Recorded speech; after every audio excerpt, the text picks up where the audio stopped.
He held out his arm, feeling an astonishing power. Yanwu wondered, is it like Darius? The notification panel, blood mark. If the target is hit by a critical strike, the target will bleed.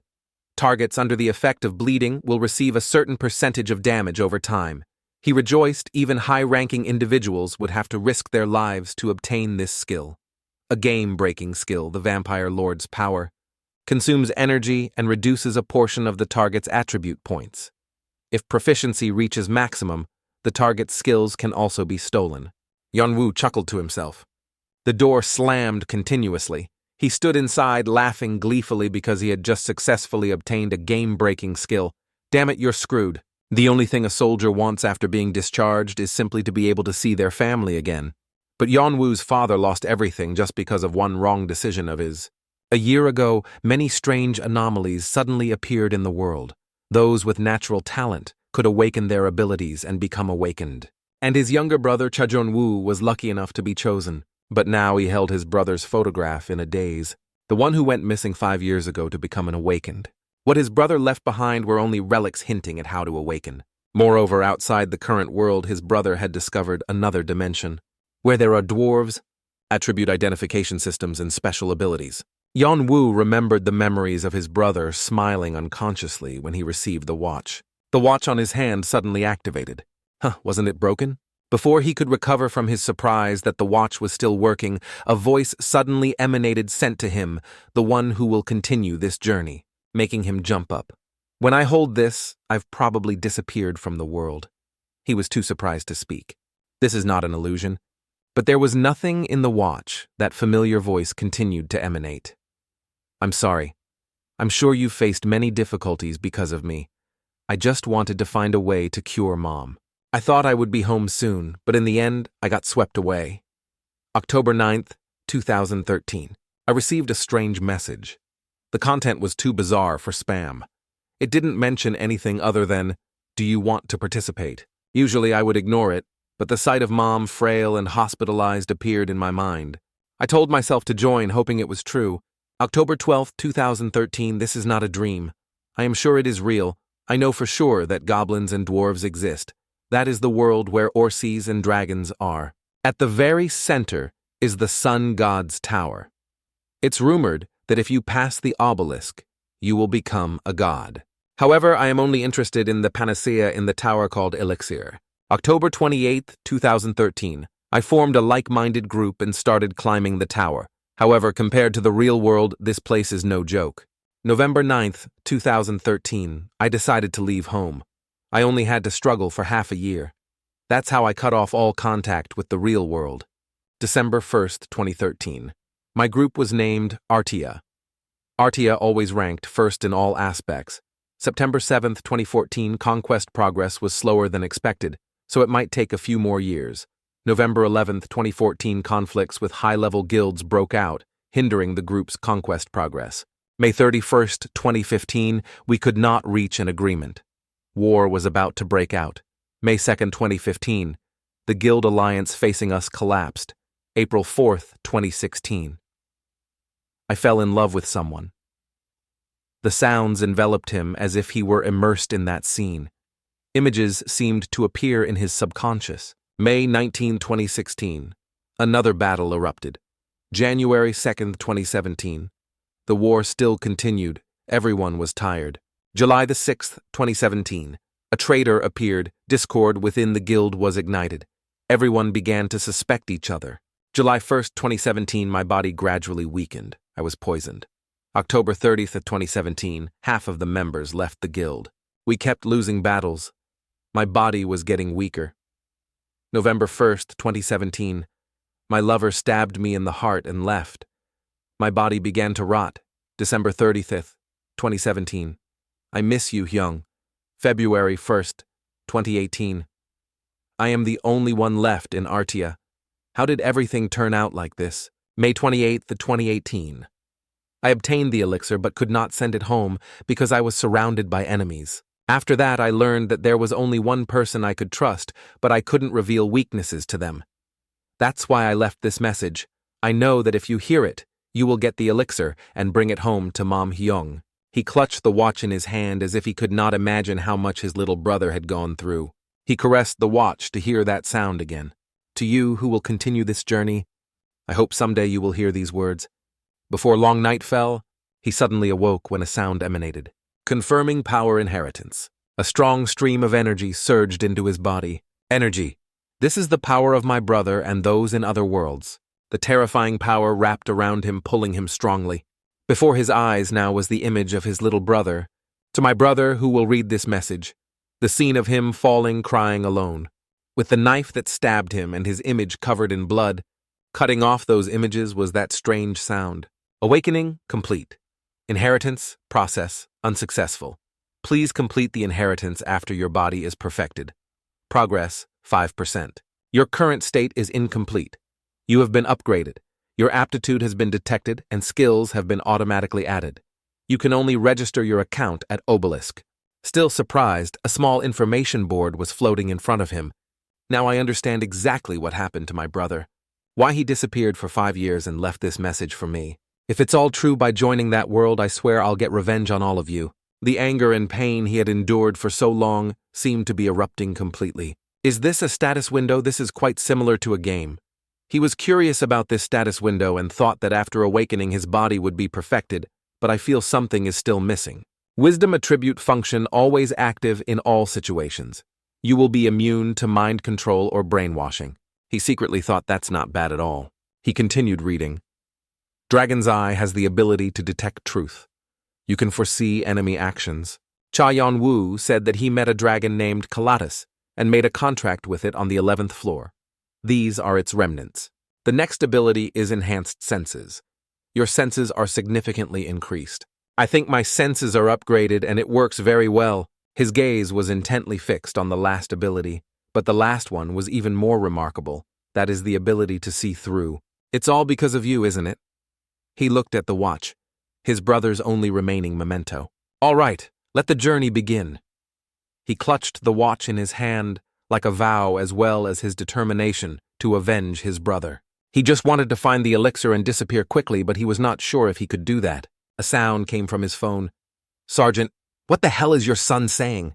You don't want to have dinner together anymore, so what's wrong? Are you busy? What if he comes back? Without letting the other person speak further, he immediately said, I am sorry, then quickly hung up. For that reason, I quit my current job. I sold my house, burned my military uniform. I bought a backpack with clothes and extra food, a few knives and a personal first aid kit. Pulling his hat down as if to cover his face, he secretly thought I wanted more guns and some explosives, but if I bought more, I would be questioned by the police, making things more difficult. Walking in the park, he still kept his thoughts clear in his head to stay alert. It seems like it has been a week. Players who start late will have an advantage. According to how late it is, an appropriate test round will be given. If you pass other players, you can accumulate points and also have hidden fragments that players can utilize. That place should appear now. He held the watch in his hand, spinning it skillfully. Suddenly, black smoke began to appear, forming a small vortex. When the smoke dissipated, the door appeared. When the door was slowly opening, his heart was a mess. I swear I will show you what revenge is for daring to touch my brother. From now on, I am Cha Yan-woo. When the door was fully opened, a dazzling light shone on his face, making him cover it with his hand. A notification appeared. You have entered the 0th floor where the test takes place. Opening his eyes again, it was a path with no end in sight. I have truly arrived. Very similar to what I saw in my memories. The tower is a test. Here players will have the opportunity to become a god. To climb the tower, players must prove that they have enough ability. This is where there will be a guide. But this place has people who harmed his brother. The images of his brother being stabbed once again appeared in his mind. Witnessing it is truly painful. How painful. Wait for me. I will be there soon. His eyes gradually became cold. He sat down and rummaged through his backpack for a white mask that only revealed his eyes and continued his thoughts. To advance to the next floors, I think I should achieve high scores and complete the test well. First, with high scores, I can take the top 1 spot and get more powerful hidden fragments. I need to collect as many valuable things as possible to become stronger. Before starting the war, I need to be brave and stronger. He picked up the mask and put it on his face. Then a blue vortex suddenly appeared above, and a voice echoed from above his head. He put on an old man's laugh. "We have a guest here. I thought I would not meet you." When he landed, he was constantly vigilant, tightly gripping 2 knives in his hands and carefully defending himself. He babbled on, "It's no big deal to my heart, but if you do that, I will be hurt. Let's put the knife aside and talk, bro. Very pleased to meet you. I am the guardian of the 0 floor as well as the guide, Ibel Kara. This is a fated meeting. You should applaud, shouldn't you?" He laughed, looking truly mocking. He continued to ask, "Do you believe my words?" He immediately replied, "The guide's advice can be ignored, but it's very good to remember it." He continued babbling, "It seems you know who I am. I thought you were shy because you're wearing a mask. You must be quite similar to someone I met before, so we're quite easy to talk to." After a long spiel like that, he finally deigned to explain the test to him. The test is arranged into different levels from A to G. Each level has different environments and different tests. Within a certain period, your score will be determined by how you complete the floors. He asked curiously, "What are the benefits of a high score?" Without thinking, he continued, "The higher your score, the better your reward. I'm sure I've explained this to you already." The strange laughter still didn't stop him from asking the question. "How much time do I have?" He replied, "You will have 1 month. It all depends on you. However, we started last week, what to do and how to start the next round." He was also quite curious because he was a week behind the others. He thought, the leading group, perhaps they have gone as far as possible so far that no one can catch up to them. "I am really looking forward to this." This time, he looked at him with a rather serious expression and then continued to speak. "If you want to complete the test, best you should form a group of 3 to 5 people. But if it's just you alone, you will get a higher score, won't you?" He looked at him with glowing eyes and sharp teeth as if he wanted to devour him. The tower is where the player's work is managed. If your contribution is high, your bonus points will be higher, so you don't need to worry.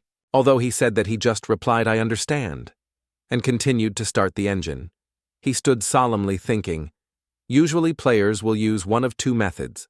They either trust their abilities too much and die carelessly, or they become useless in a group. Seeing that he seemed ready, he immediately spoke. "If you want, I will start immediately." The status window notifications kept popping up. The test on the 0 floor will begin. Content players, those who want to become gods, those who want to conquer the tower. You must prove yourself worthy. Objective: you must achieve a high score within the specified time. You have 549 hours, 37 minutes, 88 seconds left. The numbers on the status window began to count down. He then calmly stepped across the line to start the test. The status bar window continued to pop up, announcing, "You have chosen to wear all gear. Solve or break all traps." Just as he stepped in, an arrow whizzed past his arm like the wind blood oozing from his arm. His memories had warned him about this type of trap. The location and activation method of these traps were not mentioned, so the warning was not a great help. He advanced forward quickly, bringing his backpack up to block agilely, dodging the arrows that were whizzing towards him. The backpack took the arrows in front, as if at vital points. A few arrows penetrated the backpack but were stopped. He thought, "Almost died? Perhaps I should stick to the wall and reduce contact as much as possible." He knew to block himself with his backpack and lean his back against the wall to minimize exposed areas as much as possible. In a moment of carelessness, an arrow whizzed towards his leg. Everything began to fall into chaos. Cha Yun-woo stood silently in the dark tunnel. A notification appeared reminding him that an intense pain was invading his body. "You have been affected by the stun effect." The notification continuously reminded him, "The cold-blooded trait has helped you maintain your composure. Stun effect has been removed. You have increased your pain resistance by 1 level." Cha Yun-woo panted as he thought, "I know it's dangerous, but I didn't expect it to be this bad. If things keep going like this, I'll go crazy." He clutched the arrow embedded in his body. Then he decisively pulled it out forcefully. Then he trembled, used a flame, and began to treat the wound. The notification continued to remind him, "Your wound is bleeding severely. Your body is burning. The cold-blooded trait has helped you maintain your composure. The stun effect has been removed. You have developed bleeding resistance." Cha Yun-woo continued to grope his way through the darkness. As he walked, he pondered. When the arrow was shot at me, it was probably already prepared, and there was also a signal, though very weak, still enough to realize I needed to calculate the time precisely. He came up with a solution. Finding a few arrows with the naked eye alone is difficult enough. It's pitch black. I must pay attention to the gears as they move. A perfect moment to realize where the name and trajectory are too. In that brief moment, I must hear the exact sound it makes. He closed his eyes using his enhanced senses. The notifications appeared. Enhanced senses. Skill has been activated. Your hearing has been elevated. Enhanced senses skill has been upgraded to 0.8%. In this dark environment, his enhanced senses began to work. Cha Yun-woo listened to the sounds around him, and at this very moment, he quietly uttered, "Found it." Cha Yun-woo quickly swung his sword towards where he detected it. The sword plunged into the ceiling. At this moment, the ceiling collapsed, and countless arrows rained down. He smiled, looking at his achievement, then thought, "Class." He continued to rush forward in the rain of arrows flying from all directions. He realized that depending on how he handled the arrows, the difference in status increased, dodging blue arrows to increase speed. Just then, the notification displayed information confirming his hypothesis. Your dexterity has increased by 1 point. He continued to make a deduction, dodging red arrows to increase strength. The notification sounded again. Your strength has increased by 1 point. At this moment, no longer dodging arrows, Cha Yun-woo held out his arm to catch the yellow arrow flying towards him.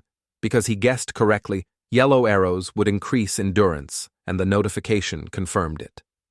Your endurance has increased by 1 point. Yun-woo looked at his information on the notification board. Player Cha Yun-woo traits: cold-blooded strength 19, agility 19, endurance 14, mana 21, dragon eye 0% enhanced senses 3% long-range vision 0%. Then he thought to himself, the more I accumulate, the easier it will be to succeed with this kind of thing. Is there any other place to grind levels like this? Yun-woo wiped the blood flowing from his chin with his hand, then annoyedly thought, the only thing that bothers me is that I can't increase my mana points. Even so, I still have the opportunity to easily raise the stats I want. Yun-woo's image appeared on the observation screen. Ibelkara crossed his arms and commented, "Things are getting more and more interesting, aren't they? I don't think I've seen anyone like this before. Strange the people in Group A are still more attractive to me than the ones in Group E." He laughed with amusement. "This guy looks promising." He continued to intently observe him on the screen, then commented, "Even if he has enough ability, he still has to struggle with that much danger. But if he is smart enough and surpasses the rest." Ibelkara was delighted and full of anticipation. It seems there are many more fun scenes to come even in this guide session. After saying that, he couldn't help but laugh delightedly. The notification reminded him, "You have reached the final point." Yun-woo checked his level from the player status board. Cha Yun-woo traits: cold-blooded strength 29, agility 33, endurance 30, mana 21, dragon eye 0% enhanced senses 3%, long-range vision 0%. He thought, except for mana points, other skills have increased significantly. Achieving such results in 1 day is not bad at all. He suddenly realized that it wasn't just that. At this moment, he re-evaluated himself. His strength, speed, endurance, and destructive power had increased significantly. Yun-woo pushed the door ahead. A notification appeared along with a wave of golden light enveloping him. The healing process for your wounds will begin now. The golden light enveloped Yun-woo's entire body from head to toe. He was surprised, wondering to himself, does it restore stamina? After being healed, he began to feel gradually relaxed and thought that he finally had a place to rest. At that moment, he seemed to fall asleep instantly. He didn't know for how long. He vaguely opened his eyes. He wondered if he had fallen asleep. A blurred figure came into his sight. The person greeted him, "Hello," making Yun-woo, who had just woken up, jump back a long distance. 1,000 questions appeared in his head. Who is this guy? Surely the enhanced senses skill is still active, so why couldn't I sense his presence? Could it be he tried to probe a merchant? The person joyfully exclaimed, "It's a relief that you know who I am. I like you. My brother customer, allow me to introduce myself. My name is A, just a traveling merchant." Occasionally, merchants will appear at the end and provide players with what they need, of course not for free. He snapped his fingers. The merchant offers everything from common items like food, water, healing items, skill books, even valuable artifacts. He opened a list of abundant items and then offered, after coming this far, "Do you need anything, sir? I am a merchant of all things that exist in this world. If you need anything, just let me know." Yan Wu seriously scrolled through A's item list, which contained items like Medusa's Poison S, Golden Goat Horn, Tiamat's Left Eye S, all rare items in the world. He thought about his current situation, but then thought again, what do I have enough money to buy these things? He considered, I am not skilled enough to use them yet. I'll just focus on the essentials for now. Yan Wu quietly uttered to himself, I found it. When he found something on A's list, it was a return ticket. It has the function of allowing you to return anywhere you want. He asked, how do I pay for these items? A replied with status points, Sir, just pay enough. We are all conscientious. We only sell at extremely reasonable prices. After hearing those words, Yan Wu secretly cursed in his heart. 1 bottle of mineral water for 2 strength points. Did a dog bite your conscience? Yan Wu seriously spoke up. I have something to trade. A immediately smiled. Yes, sir. But Yan Wu's next words made A unable to smile any longer. With all the status points I have accumulated from Floor A, he dropped a shocking statement to exchange for a ticket that could reset Floor A. I wondered, so you want to buy a return ticket? Yan Wu confirmed. Yes. A was a little surprised and said, I do have that, but I've never seen anyone interested in it before.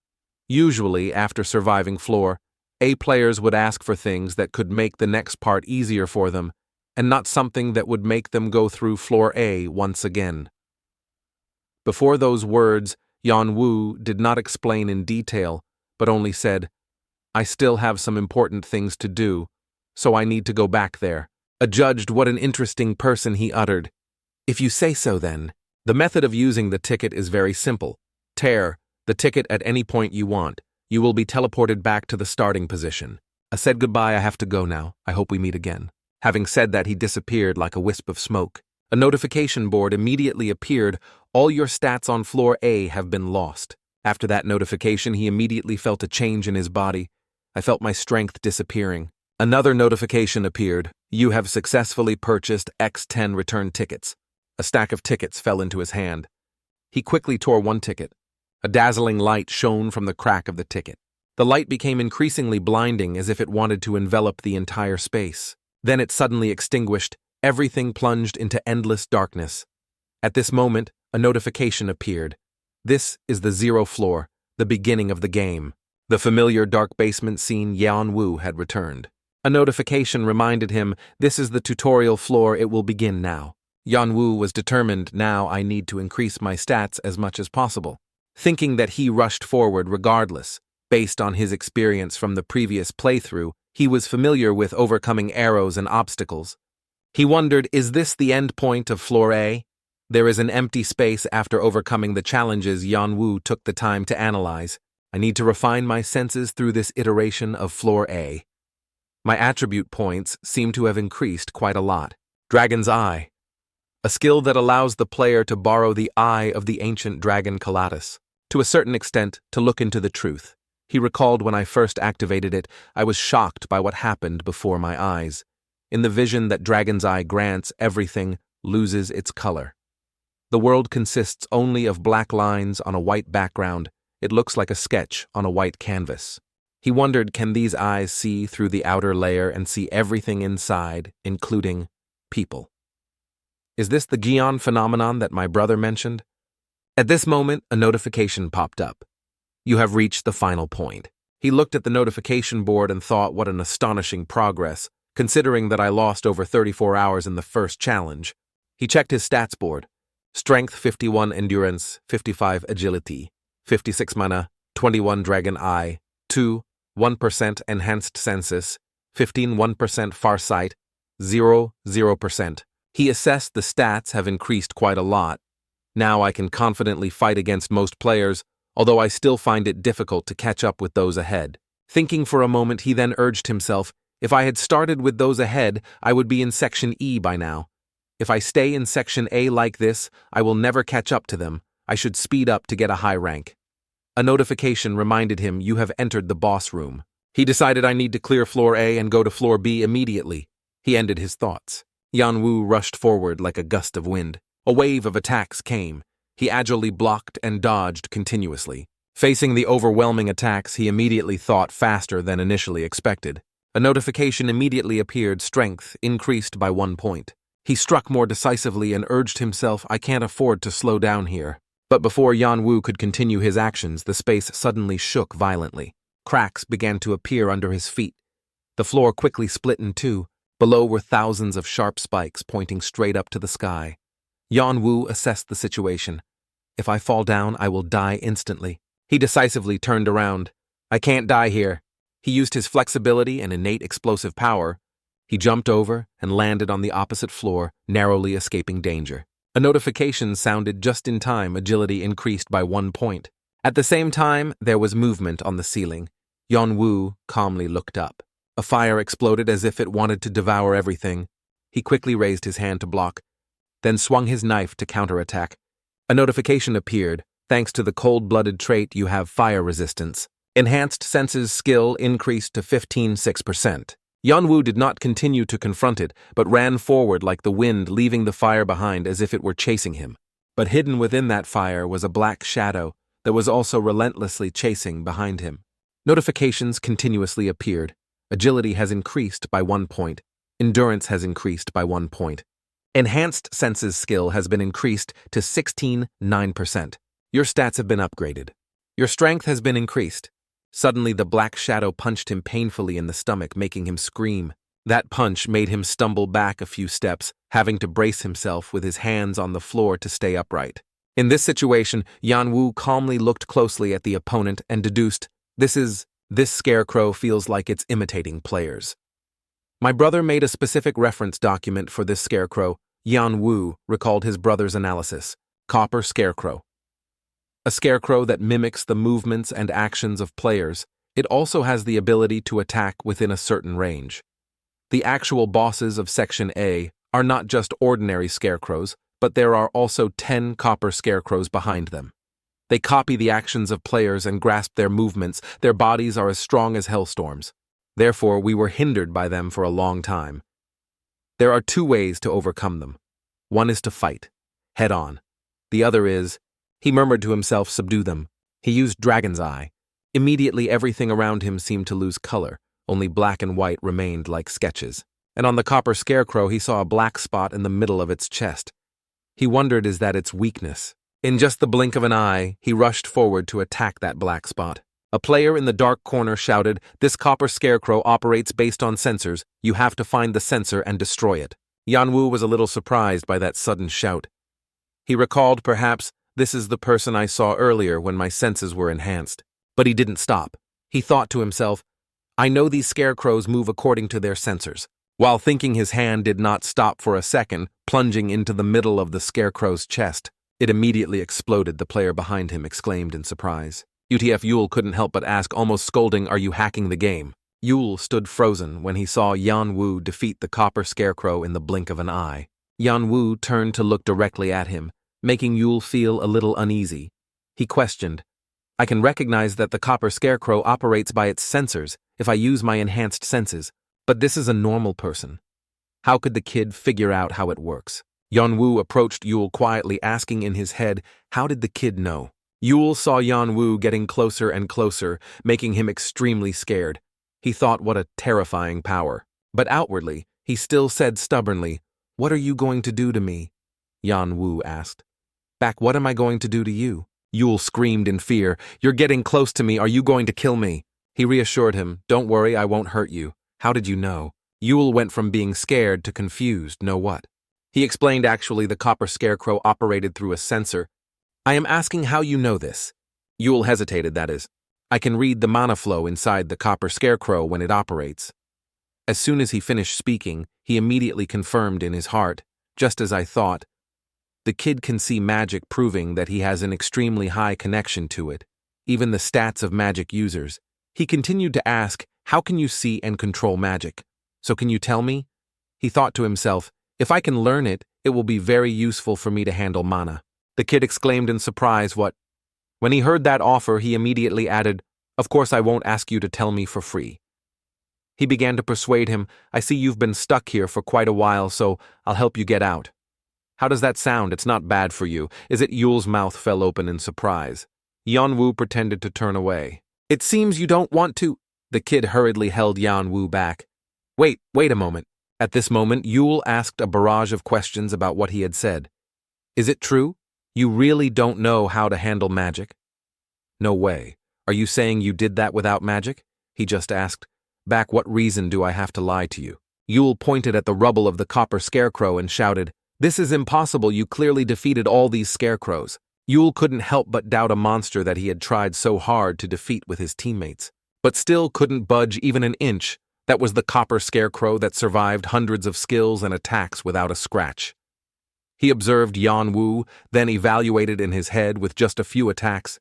He destroyed the copper scarecrow, and now says he doesn't know how to handle magic. Finally, he agreed, all right, I'll teach you. He introduced himself. I am Yule. You want me to help you learn how to handle magic, right? Yan Wu instructed. All right, Yule. I'll go ahead and clear the way, so you should follow behind me. If you fall behind, I won't hesitate to leave you there. The kid replied. Understood.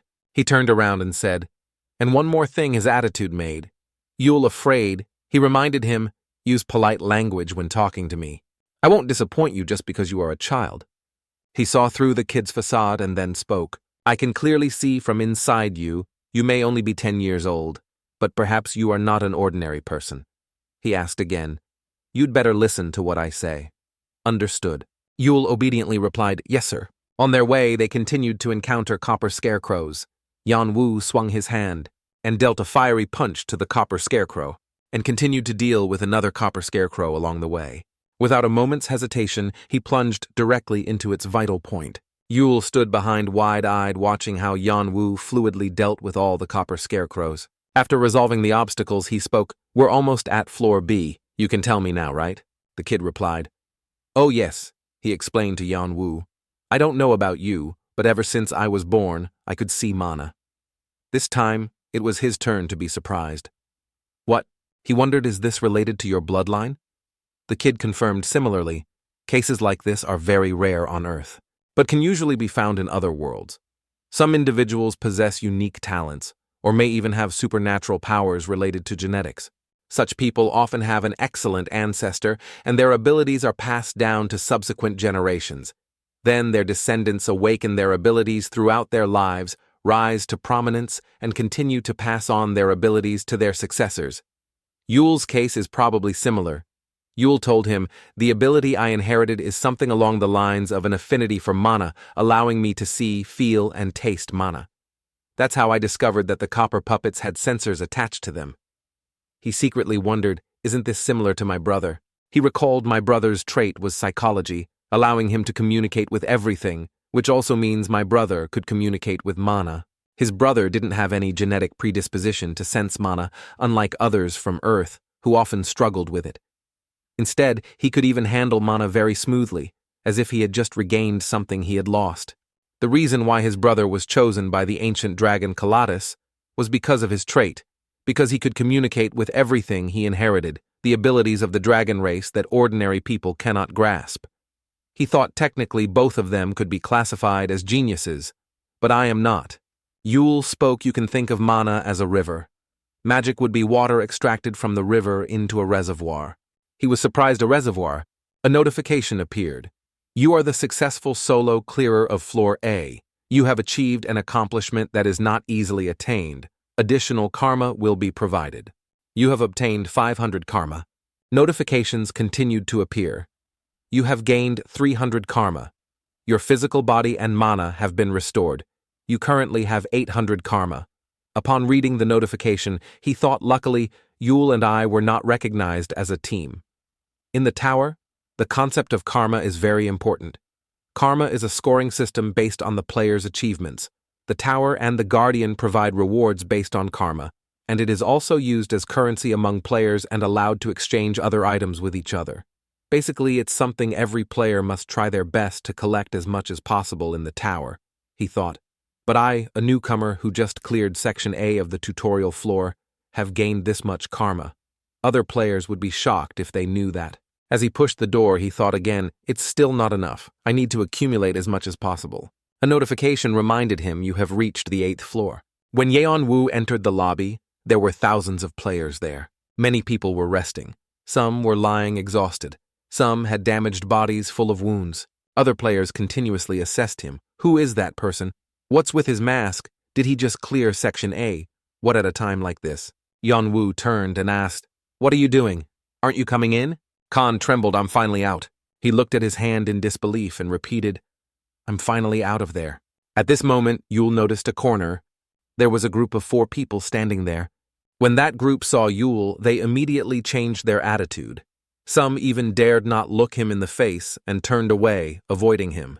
The kid immediately gritted his teeth in anger. Seeing Yule's strangeness, Yanwu asked, "Are those your teammates?" The kid immediately replied, "Yes, they abandoned me in the boss room." He spoke, "Come here. I'll tell you." He asked, "Do you want to tell me about mana flow or something else?" Yule began to tell him about that. Yanwu sat beside him, listening intently. He thought being able to objectively distinguish between those 2 things means the kid has great potential to become even stronger. Thanks to Yule, Yanwu could get a preliminary understanding of magic and mana, though it was still difficult to understand most of the theory. But as everything started to form in his mind, it allowed him to grasp to a certain extent what his brother had written in his diary. He wondered, "I can get a preliminary understanding of what mana is, but if I can't use it, it will be completely useless. I mean, how do I use mana easily or something like that?" The kid replied, "I don't know how to use it, but I feel very refreshed. I guess I actually knew how to handle it from the beginning, so it's very difficult to explain how." Yanwu was a little surprised, really. "So that's how it is," he spoke. "Then, I'll continue moving forward here. You wait for the tutorial floor to end, and then come back. Right?" Yule replied, "What? Oh, yes." He said goodbye. "We'll have to part ways here, kid." Then he waved goodbye to the kid. But after a few steps, he turned back and called, "Hey, Yule." In the basement, a mysterious person talked to Yule's group. "I really like your eyes. People like you will definitely do great things." He introduced himself. "I am Build. We are called Arangdan. We are in the waiting room of the next floor. If you want to join, come with us." Ken excitedly discussed with his teammates, "That means we will join the Arangdan Guild." The teammate immediately replied, "If it's indeed Arangdan, it was formed to prevent chaos in the tutorial floor." A faint light from the stone on the ceiling shone down into the basement.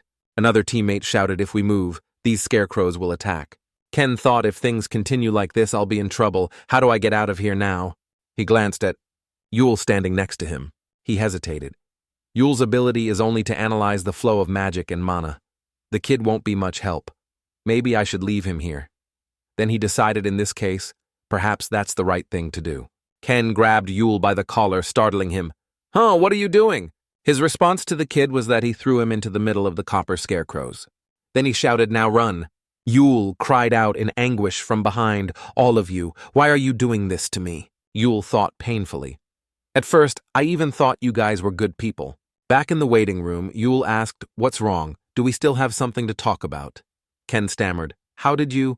The kid sharply said, "I don't need to tell you how I got out of there right now, do I?" He couldn't contain his hatred and dismissed them.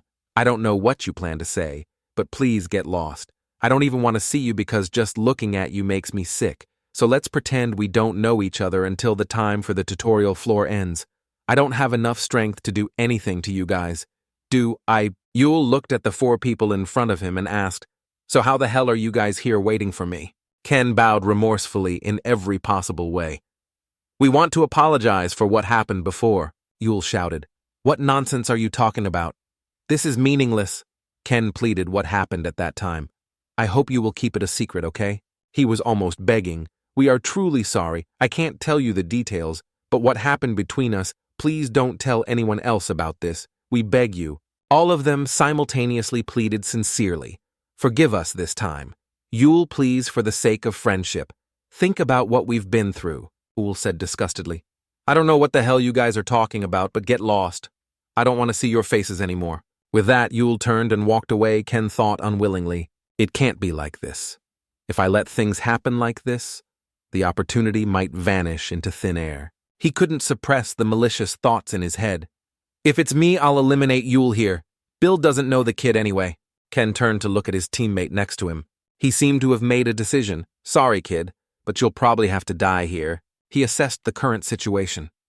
This place has few people. No one is really paying attention to it, so if I kill him, no one will know. He intended to grab the sword at his side, then urged himself, if I don't kill him, I won't be able to join the Orangutan Guild. He decided to cover this up by saying the kid died in the boss room. As his hand was about to touch the sword, a voice from behind him rang out. They say there's a guild on the tutorial floor directly belonging to something called Orangutan, and that they tend to recruit new members from Orangutan, but they are very strict in recruiting.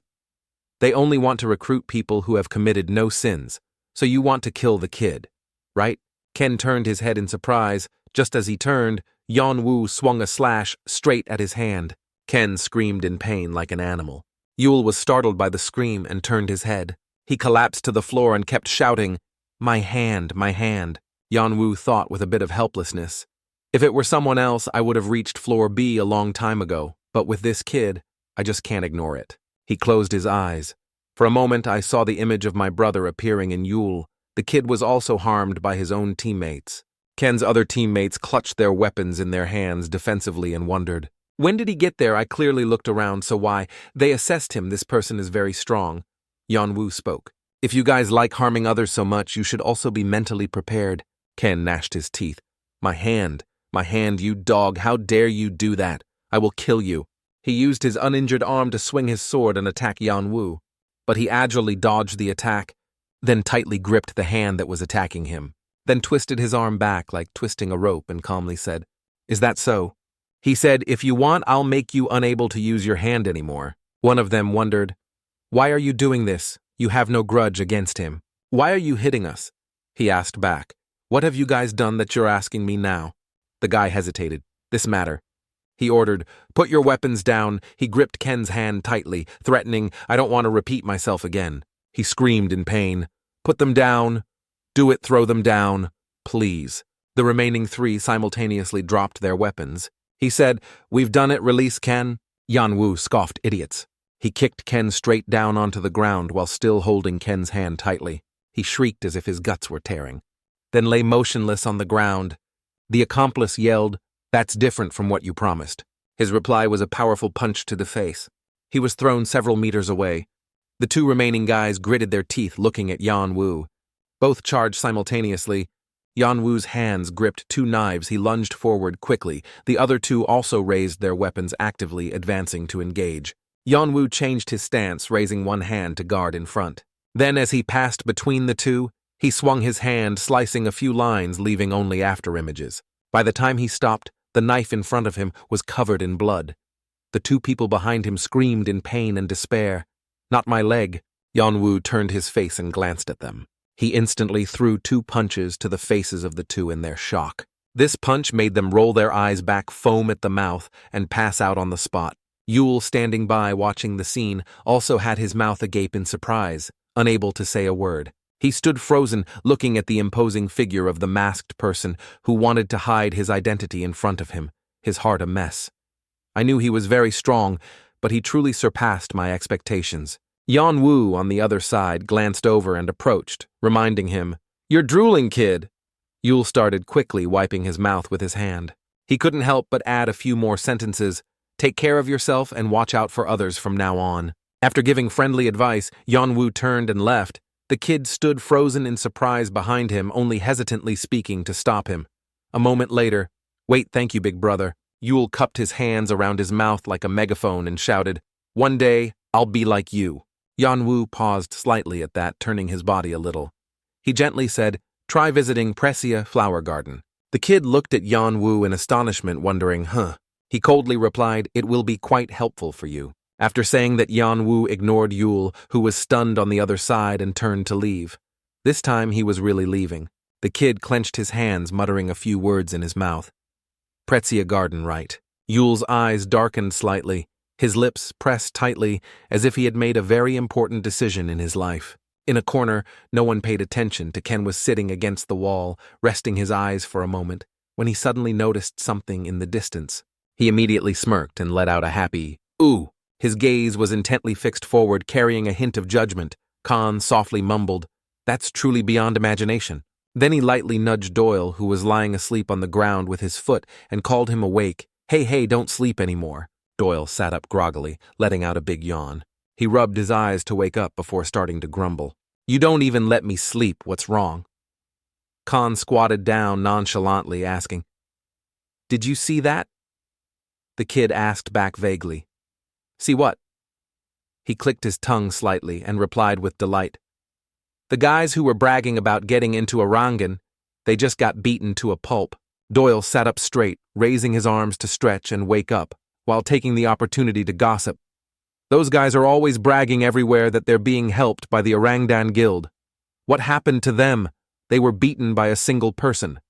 Khan immediately revealed what he had just seen. Hearing that, the kid jumped and let out a surprised, "Huh," then immediately asked again, "All by a single person?" He offered his speculation. "Yes, I think he came from floor A alone. I think he also cleared the floor by himself." Doyle was utterly astonished. "Huh, is that all true? Is he really that strong?" So the two of them sat in the corner whispering their own calculations. "Is it okay to make him a member of our team?" Khan quickly said, "Playing solo means he doesn't belong to any team yet. I don't think there will be anyone else like this. So I want to invite him to join our team." He sat closer and tried to persuade the kid, "If we can invite him, our team's strength will increase greatly." Doyle rested his chin and thought, That's right. If we can't invite him, then we'll have to fight each other later." Khan stood up, a smile of interest on his lips. "If that's the case, we just need to test him one more time. Should we follow him?" Yule responded in confusion. "Brother, that's a bad habit." He nonchalantly asked again, "So you're not planning to follow?" The kid looked up, trying to persuade him, "Brother, should we really think a little more?" Khan just gave Yule a look, then repeated the previous question and waited. "Are you really not going?" The kid quickly stood up and said, "Who says I'm not going? Don't you know, I like this the most." Doyle also now had a smile that clearly showed a hint of interest. In another area, Yanwu stood before 4 different colored doors. In front of him, the tutorial board appeared. The challenge for Floor B is about to begin. Floor B has a total of 4 doors. Choose one door and clear the path. He silently calculated in his mind. Each door is designed to guide the player to a different room with a preset difficulty. The further to the right, the more difficult it will be. My brother took the second easiest door. Remembering this, Yanwu felt a little sad.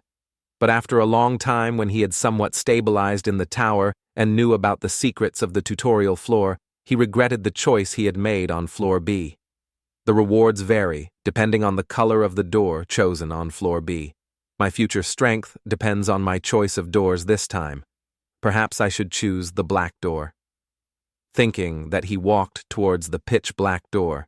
In his heart, he silently repeated this time's goal: "I must lay my hands on the vampire sword Batori here." Vampire knife. Then Yanwu quickly opened the door in front of him and stepped inside. A notification immediately followed.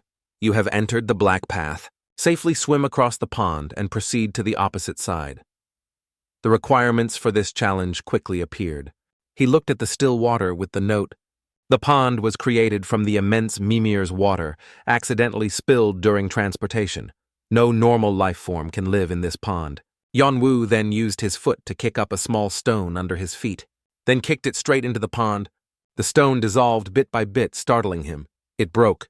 Yanwu fell into contemplation. "If I try to swim across without knowing the depth and width of the pond, I will die immediately. I don't even know what's inside." His mind calculated extremely quickly. His eyes behind the mask also became bright, muttering non-stop in his head. It must be somewhere. When Khan probed the wall, he saw several intertwined squiggly lines. He did not hesitate to touch it with his hand. The wall suddenly lowered, revealing another hidden path. Looking at the stairs in front of him, Yanwu became visibly happy. "This is the way." The system also timely notified. "You have entered the dungeon.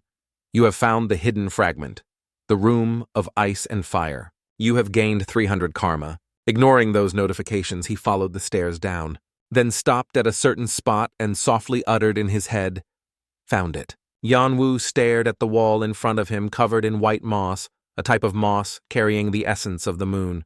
If eaten, it will cause illness, and its taste is not very good either. He fell into his own train of thought again.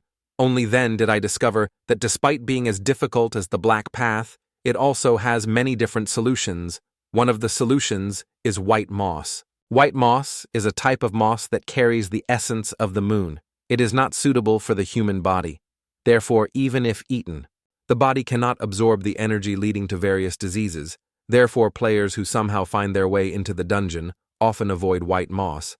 However, I learned about it after hearing it from my family's close friend, Yandan. White moss is a type of material and has a rather unique way of consumption. My brother discovered that to be able to use and eat them, we need many other ingredients. Creatures like insects and animals consider white moss their main food source to develop their bodies. Insects and animals eat white moss. Their stomachs evolve and emit artificial heat to absorb the essence of the moon, and the heat emitted from the heart contains the property of fire. On the other hand, the property of white moss is water, if both the heart and the moss are harmonized at the same time. Yanwu looked around and thought the two attributes will combine and become an elixir that strengthens bones and muscles. From here on, it's quite dark inside. Both sides of the walls are mostly covered in white moss. While he was concentrating on that side, several large centipedes appeared behind him. Wherever Yanwu appeared, they were also everywhere. But he hadn't noticed this yet and was still observing everything. Both sides of the walls here had been eaten clean. At this moment, Yanwu suddenly realized there must be some monster living around here. He raised his head silently, shouting in his head. A giant centipede, quick as lightning. Yanwu pulled out his knife and swung it down decisively. Looking at the giant insect in front of him, Yanwu's mind quickly calculated, I need to deal with this centipede to upgrade my basic stats. Yanwu looked at the centipede crawling quickly in front of him. A descriptive label appeared. Red centipede. A centipede that relies on white moss as its main food source. Although its eyes have blurred the fact that it lives in a sea cave, its other senses are more developed, sometimes preferring to eat meat instead of regular moss. A notification appeared. Fire monster has appeared. Hidden mission. Ice and fire. The room of ice and fire is filled with white moss-eating monsters. If they leave the dungeon, the outside ecosystem could be disturbed. Hunt as many monsters as possible. Its two sharp fangs moved continuously with its body's movements. Then that centipede pounced on him. Yanwu did not stand still and wait to die, but quickly lunged forward. Then took the opportunity to change the direction of his knife, slashing its belly, but ultimately causing it no significant wounds. His eyes narrowed slightly, muttering to himself, It's too hard. Normal attacks won't harm it. Its biological shell is too tough. Yanwu held two knives forward, ready to defend a slight unease in his heart. The dagger he had just thrown luckily pierced its skin, but it was too shallow. That wasn't enough to weaken it. There's a huge difference between clearing traps and dealing with monsters. I just need to find a reasonable strategy. After all, life is just life, and that also applies to monsters. Perhaps it has some weakness. Yanwu softly muttered dragon's eye. His eyes suddenly glowed. His normal eye color also changed to dazzling gold. The centipede stood up halfway. Its X-ray-like eyes scanned through its interior. A black spot appeared in the chest area. He immediately shouted, There it is. Yanwu stared intently at the giant centipede crawling on the ceiling of the cave. He silently calculated, I need to find the right time to stab it, and the opportunity has come. It once again charged towards Yanwu. He dodged its path, then quickly turned and pinned it down. Right at its weak point, he raised his knife high, then stabbed down with force. After that, he used both hands to press the knife deeper into its body. But when it had penetrated, he was surprised to discover an inner shell. The centipede in pain immediately whipped its tail towards him. Yanwu agilely dodged the attack, but was still too slow and was sent flying into the wall. The system quickly displayed, Terrible pain invades your body. You have been affected by stun. He screamed in agony and spat out a mouthful of blood. A notification immediately followed. You have serious internal injuries. You have been affected by shock. Red centipede bodily fluid has permeated your body. You have been affected by poisoning. Yanwu sat against the wall examining his injuries. 4 ribs, 2 vertebrae broken, a ruptured vein in his left thigh, a torn tendon in his right ankle. He closed his eyes, trying to suppress the pain. The system quickly announced, The cold-blooded trait has helped you maintain composure. The stun status effect has been removed. You have developed pain resistance. The shock status effect has been removed. You have developed impact resistance. The poisoning status effect has been removed. You have developed poison resistance. Yanwu gripped his knife and raised his hand to activate the skill mechanism physical resistance created. You have shown great composure of mind in all situations. You have attained profound enlightenment regarding perseverance and an indomitable will. The giant centipede opened its mouth wide and charged. He stood still waiting. When the notification sounded the skill fighting will has been created, the centipede had also arrived. Yanwu gripped his knife tightly and plunged it straight into its mouth. His hands trembled slightly. Seconds later, he used all his strength to tear open the outer shell. Yanwu's mind quickly calculated there's only one weak point above it where the hard shell currently is. He raised his knife once again, stabbing into a soft spot causing blue syrup to spray out. Yanwu deduced this is its belly. He pulled down and syrup sprayed out forcefully. Suddenly, Yanwu paused for a moment, and the syrup immediately splattered all over his face. Yanwu poked a little harder, making it scream in agony. A while later, on the dark ground, he lay exhausted beside a large red centipede carcass. Yanwu looked at his hands stained with blue syrup, utterly disheartened. Then he cast his eyes to look directly into the centipede's eyes. At first it twitched a little, then its eyes gradually darkened, and then completely went out. A notification quickly appeared. You have successfully killed the red centipede. You have killed an enemy that would normally be impossible for you. Yanwu flipped over, pulled off his mask, and gasped for breath. On the ground was a scattered pile of white moss. He reached out and grabbed a handful of moss, quickly shoved it into his mouth, quickly chewed and swallowed it down. Then he turned towards the red centipede carcass on the ground. Using a knife, he dug out the centipede's blue heart. Then, without hesitation, he opened his mouth wide and swallowed the disgusting thing down his throat. Back in the waiting room, Bin frowned, growling, "What the hell happened here?" The two aggressive guys after being beaten were now dazed with bruised faces kneeling on the floor, not saying a word. He stared blankly at them, frowning uncomfortably. What really happened here? Were they beaten like this by someone? Could that bastard be challenging us? Annoying. He must have known they were under Arangdan's protection, but he didn't care about that, which means he's looking down on us. Thinking that Bin turned and asked the person behind him, who was a young man wearing a white mask. That person pondered for a moment and replied, "Yes, that's right." He rested his chin in thought, wearing a mask, huh? Seconds later, Bin turned his foot in another direction. He left quickly, silently calculating in his heart, "I think I'll find and hunt that guy right now." Bin's eyes narrowed, showing a profound expression. A notification appeared. You have successfully killed the red centipede. You have killed an enemy that would normally be impossible for you. Additional karma will be provided.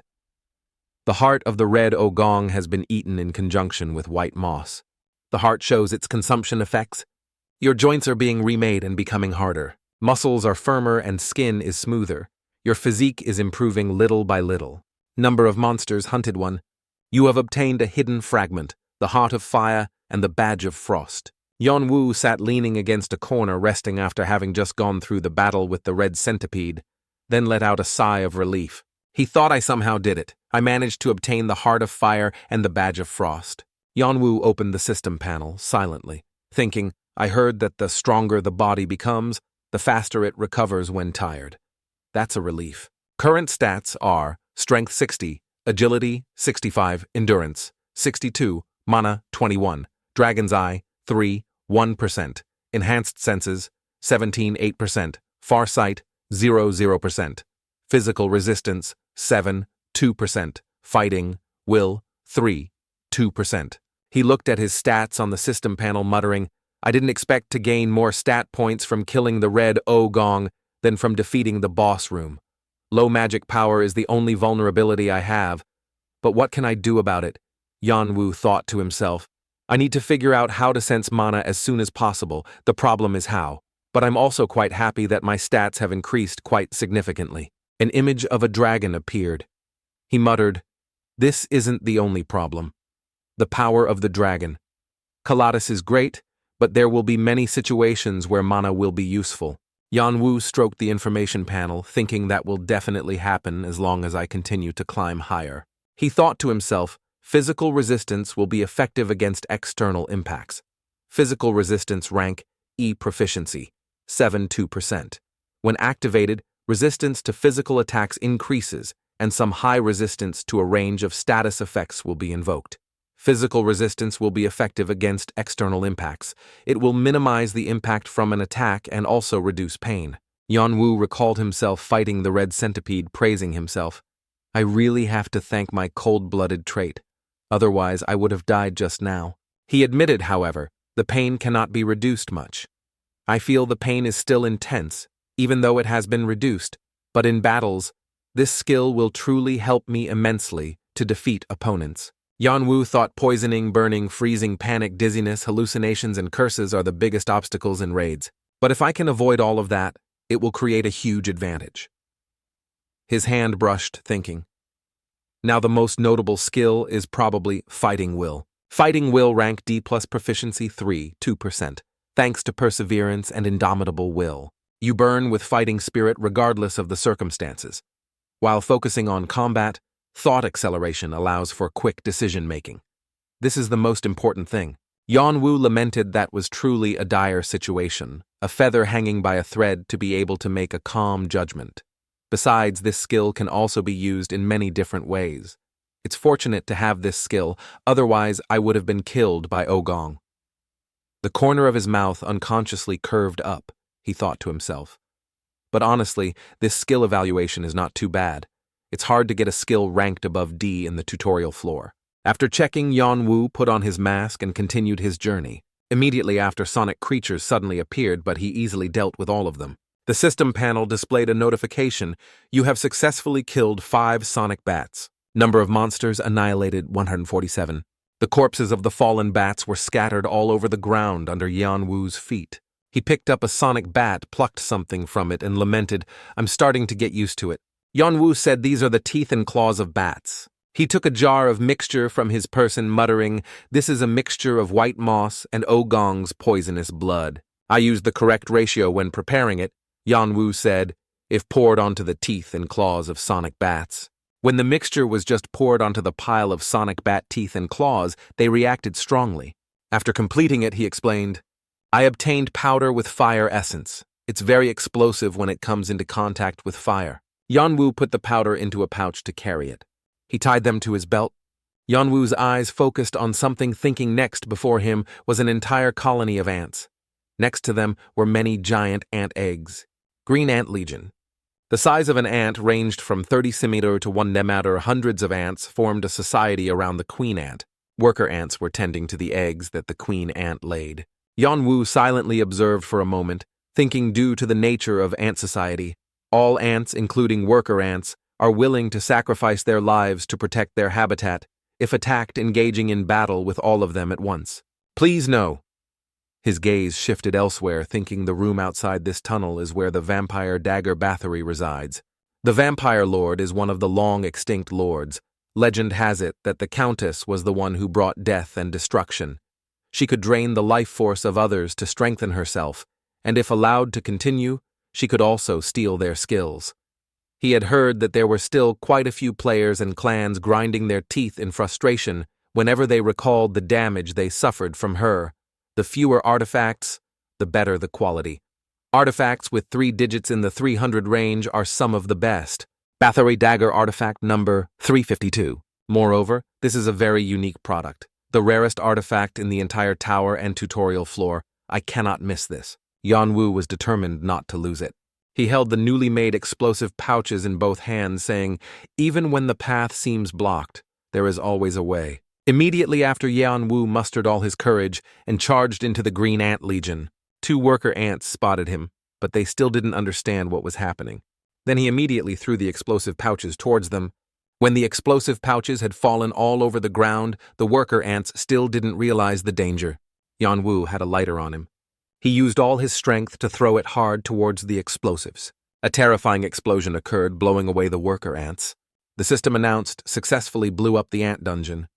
217 Green Ant Legion members were blown up. 89 green ants among them were burned. Additional karma will be provided. Yanwu took out a dagger, charged forward, slashing the remaining green ants. Each one was handled very quickly by Yanwu. He stood looking around and realized that almost all of them were dead. Only young ants or unhatched eggs remained. Yanwu rubbed his neck, looking tired, saying, but there are still many living worker ants. He looked at the crawling ants, muttering, I'll sweep away these ants after I get the vampire dagger. Yanwu braced himself. Right now, I need to focus on this. Suddenly his eyes noticed something. The ground beneath Yanwu rose. In front of him was a giant ant. One of its wings was burned. It had lost a leg on its side. Yanwu gripped his dagger tightly, ready for battle. Its gaze at him was indescribable. It roared. Information appeared. Boss monster Green Ant Queen has appeared. Immediately after the Green Ant Queen charged to attack. With his agility, Yanwu easily dodged the attack. He thought there must be a door inside this ant nest. And after a while of observation, Yanwu discovered something. He shouted, "There it is," upon seeing the door. Yanwu took 3 darts from his person. Immediately after, he threw them powerfully towards the Ant Queen. One of the 3 darts hit its eye. He seized the opportunity, rushed forward with his knife. Yanwu slashed powerfully at the Ant Queen's body. His slash severed one of its legs, causing it to lose balance and fall. After the Ant Queen collapsed, the other ants ran to its side. At this point, Yanwu could calmly go and open the door without being blocked by any ants. When he opened the door, something glowing hit Yanwu's eyes directly. The system announced, "You have entered the Vampire Lord's temple." He looked at the sword on the statue, muttering, "Bathory the Vampire Lord, that's it. The Vampire Lord's most highly rated weapon. Vampire Dagger, Bathory, Vampire Dagger, Artifact, 352. Weapon classification, one-handed. Unique rating. The Vampire Lord's most highly rated weapon. It has the ability to drain the opponent's blood. The soul of the previous owner resides within the sword, so the dagger will choose its wielder. If the wielder is not approved by the dagger, it will continuously try to seize their mind. Bloodmark. If the target is hit by a critical strike, the target will bleed. Targets under the effect of bleeding will receive a certain percentage of damage over time. Vampire Lord's power skill locked, sealed. Behind his mask, Yanwu smiled, thinking, "I finally got what I needed most. It will help me greatly in closing the gap between myself and other players." He approached and looked it over, and that was enough to see the terrifying power of the dagger. Immediately after the enemy is under the bleeding status, the dagger can increase damage higher than average. However, the power of this knife is being suppressed. Its true value is a big question mark for me. The Vampire Lord's statue looked truly terrifying. Yanwu slightly bowed respectfully. After that, he used his hand to pull the dagger out of the statue. Suddenly, black aura appeared around the arm holding the dagger, surprising him. Yanwu's face showed pain as he recalled the saying, "The dagger will choose its wielder. If the player is not chosen by it, their body will be destroyed." He held the dagger in his hand, questioning himself. However, are players who just joined the tutorial floor capable enough to prevent that threat? That's why some players who found the dagger suddenly passed away quickly. Yanwu placed his other hand on the table. If other players saw me do this, they would probably think I'm crazy. Suddenly, he raised the hand holding the dagger, then used force to stab it hard into his other hand. When the dagger had stabbed into his hand, the black aura also moved. Yanwu thought to himself, "The vampire dagger. Bathory was originally a skill, but it caused extreme difficulty." Immediately after black bubbles flew out from the wound, he thought the Vampire Lord was so greedy that she didn't want to pass on her most precious weapon to others, even after she died. Therefore, she sealed the dagger's true form and abilities and left it in the world. The system announced, "The seal has been removed." Yanwu knew how to break the seal. Finally, the seal was completely removed. Something appeared on his arm. The original notification panel appeared, "Vampire Dagger Bathory, Artifact 66, Proficiency, 000%, True Form, the Vampire Lord's most highly rated weapon. It can drain life energy from opponents and devour their souls." He thought about the memories between the 3 of them. Khan and Doyle, warm and cozy, both had a great appeal to him. However, they have their own views, I have my own views, so it's best to part ways from here. Yanwu bid farewell to the 2 of them. "Then I'm leaving." But Khan still had many questions in his heart. He didn't answer his question. Doyle wanted to chase after Yanwu but was stopped by Khan. He hit Khan's back to question, "Brother, what are you doing?" but was yelled at by Khan. "Sit down." Doyle cried out, "Tell me why you did that. Even though he doesn't trust us, he's still good to us." Khan angrily yelled again, "I told you, sit down." He looked at Doyle in distress. Khan explained to him, "That's what's best for us," and Doyle didn't understand, asking again, "What?" Khan comforted him. "Don't you see this?" Doyle could only silently accept. Suddenly I looked into a corner, making Doyle also pay attention. The two of them suddenly saw a sword stuck in the ground. Doyle was surprised. Wait, that is Khan immediately cut in. Yes, that's Arangdan's mark. He expressed his thoughts. In fact, I think it's a bit strange. Why does Arangdan always say to maintain order in the tutorial floor, but they do the opposite of what they said? They reasoned that they needed a large number of new players, but people like us know that those behind Arangdan are one of the biggest guilds in the tower. Their guild values chivalry and worships swordsmanship and courage. Of course, they always have many ways to attract new recruits, and they can get anyone they need. After coming out, Yanwu calmly dealt with each green ant. The ant queen watched her children die at his feet. It roared and attacked with all its might. Yanwu took a defensive stance, then jumped high over the ant queen's head. He sat on its back, raised his arm, now equipped with a new skill to practice. Yanwu drained the ant queen's energy. His eyes sharp, he whispered, "Devour." The notification panel: you have absorbed life energy. Proficiency of the vampire dagger. Bathory skill increased by 11%. The ant queen was now just a dried-up corpse. The system announced, you have absorbed life energy. Your strength increased by 1 point. Your endurance increased by 2 points. You are continuously hacking the game. You have killed the boss monster. Green Ant Queen additional karma will be provided. You have obtained 300. When the Ant Queen was eliminated, the Green Ant Army lost its fighting spirit. The ant tunnel will soon collapse. The collapse is underway. The scene shifts to another cave.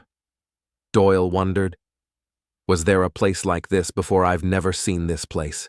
At least he's not strong enough to enter a place like this. So are you sure he's here?